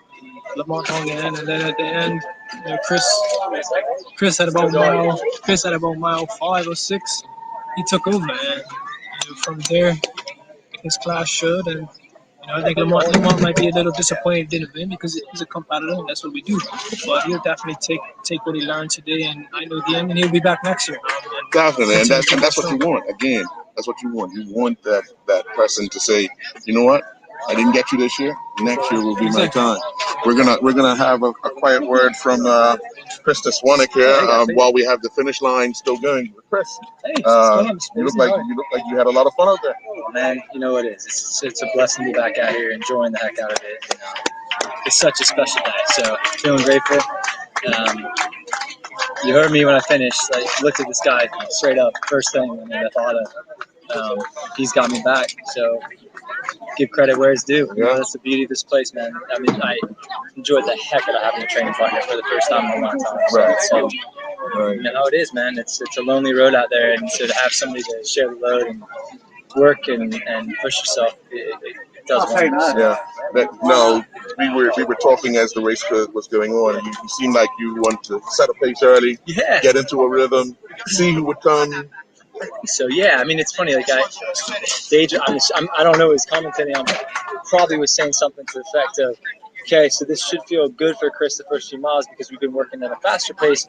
But I bet in the back of Chris's mind, he's going, haven't really done the 11 milers, 12 milers. So I better protect the front half. And that's exactly how it went. It kind of stayed to form like that where I kind of looked down, I was like, okay, 5:18 first mile. It's like, okay, it seems manageable. I was doing the quick math. I think it was around the 1:10 effort. I was thinking, all right, that seems like it'll be a good effort and hopefully, produce enough to get it. And I think that the hardest part actually, credit to Lamont because he mentally, there's a little bit of mental warfare out there, right? Mm-hmm. So I was just kind of doing my own thing. I was like, look, I don't want this to be pedestrian. I don't want it to be 5:40 first mile because then it just brings too many people along with you. And I just said, like, let's set an honest pace, and that's what happened. But obviously, clearly, he did some phenomenal moves that, admittedly, got me psychologically going, which is great. I mean, that's the beauty of sport, right? You can have that sort of the war games out there, right? And I think, but ultimately, hopefully, just stick to my knitting, and I knew about what I was capable of. And as Dave said, I think in the lead up, I heard him saying, you can't hide out there, right? Like nobody's gonna. If you think you're capable of, there he is. Well done. If you think you're capable of, of 1:15, you're probably not going to run 1:10. If you think you're capable of 2 hours, you're probably not going to run 1:40. You have to do the training at that pace. Right. I think that's kind of how it went. But a fun day. And actually, I don't know if you guys could tell when you're watching it, but like the crowds were actually pretty big. Yeah. Like I actually don't want to say that too much because I'm like, I know it's like kind of meant to be COVID still and all that, but what a phenomenal day. And obviously, feeling that from the crowd along the road would obviously make you feel that much better. 100%. I mean, Yeah. as much as you're hurting, It was so hard not to overrun the first half of the race. I was just trying to stay. Hey, hello, ladies. I was just gonna come find you guys. Did you really?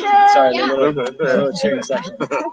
No, so yeah, it was such a wild experience. But yeah, but the crowd right around flats, I was like, oh man, okay, I'm halfway. Feel good. Big hills starting to come. Don't overrun it. Don't overrun it. And I ran within myself.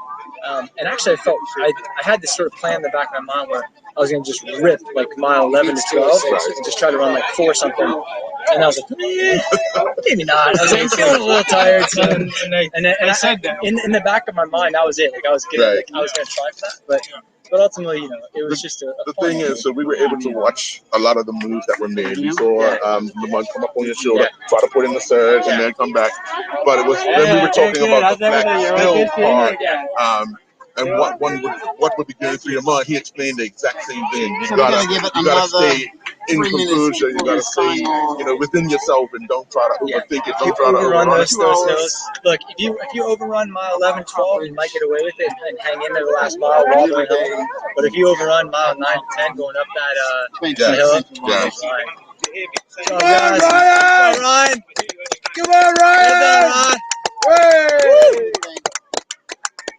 Good job, man. Well done. You watch come online. Yeah. So what a fun day. And, Thank you. I miss this guy. Yeah. But one of these years, maybe he'll let me escort him down the street, and then he can wave goodbye to us. Well, the good thing is having somebody that's willing to put in that hard work, to challenge you and you challenge him. You both have different things, different plans in place, but willing to work together to ensure that you reach what you want to achieve and he reaches what he wants to achieve. It's always something that one should always look for to have a training partner. And ain't that Bermuda to a T, right? Yeah, definitely. There's so many specialists in various things that they do, whether it's musically, athletically, intellectually, right? And so those gifts deserve to be shared. And when the teamwork happens, teamwork, dreamwork, right? Yeah. So definitely. Sorry to be too emotional, but I really hate this guy. You picked a pretty good partner. Again, congratulations. Thank you, sir. Great job to go see my little lady. Okay, all right. Okay, cool. Sounds good. Yep. Yeah. That was Christus Wannick sharing his experience out there today, dude. Exactly, and I think he summed it up perfectly. A lot of people are just grateful for this opportunity. You guys are the police fighters. Come Chris on. he was being extremely humble. But like I told you last week, he had that look on his face where he wanted to win. And he respects Lamont and he respects all the competitors, but there's a competitor inside of him. Yes. On the outside, he's very charming and go happy, which is fine. But in inside, I'll say it again, he's a lion. Right.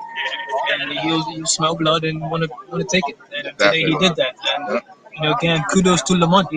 Chris explained, Lamont put in work. He came up short, but like I've touched on already, Lamont will be back. Yeah, definitely. He's not the first time he's lost this race. That's right. And probably, hopefully, when I'm running, it won't be the last time he loses. I mean, but I do think you had 9-time winner Kevin Smith come through. He's still running it. He's in a different frame of mind of running it, but he's still running it. Yeah, and I think now for one of the top runners, it's kind of a what's next. This typically. So thanks for joining us. This is usually the last race. Yeah. Bermuda Day. There you go. All right. Well, we're gonna sign off, Dej. It's been a pleasure. It's been a great pleasure. I think you're a natural at this, but we'd rather see you on the other side of the camera. One day. You could always come back on this side and do this, but we're always glad to see you on the other side, actually competing and bringing a lot of smiles to a lot of people's faces. And I know these guys that are coming through this finish line brought a lot of smiles to a lot of people's faces along that 13.1 mile route, because they're actually out here doing it. And again, I want to say thank you very much. Appreciate your time, and all the best in the next few weeks. And we'll stay in touch with you, and we'll make sure that Bermuda knows what Dave Marnes is doing on the track. All right. So, folks, okay, we want to thank you very much for tuning in to the Bermuda Day Half Marathon Derby live here on islandstats.com. Enjoy the rest of your day.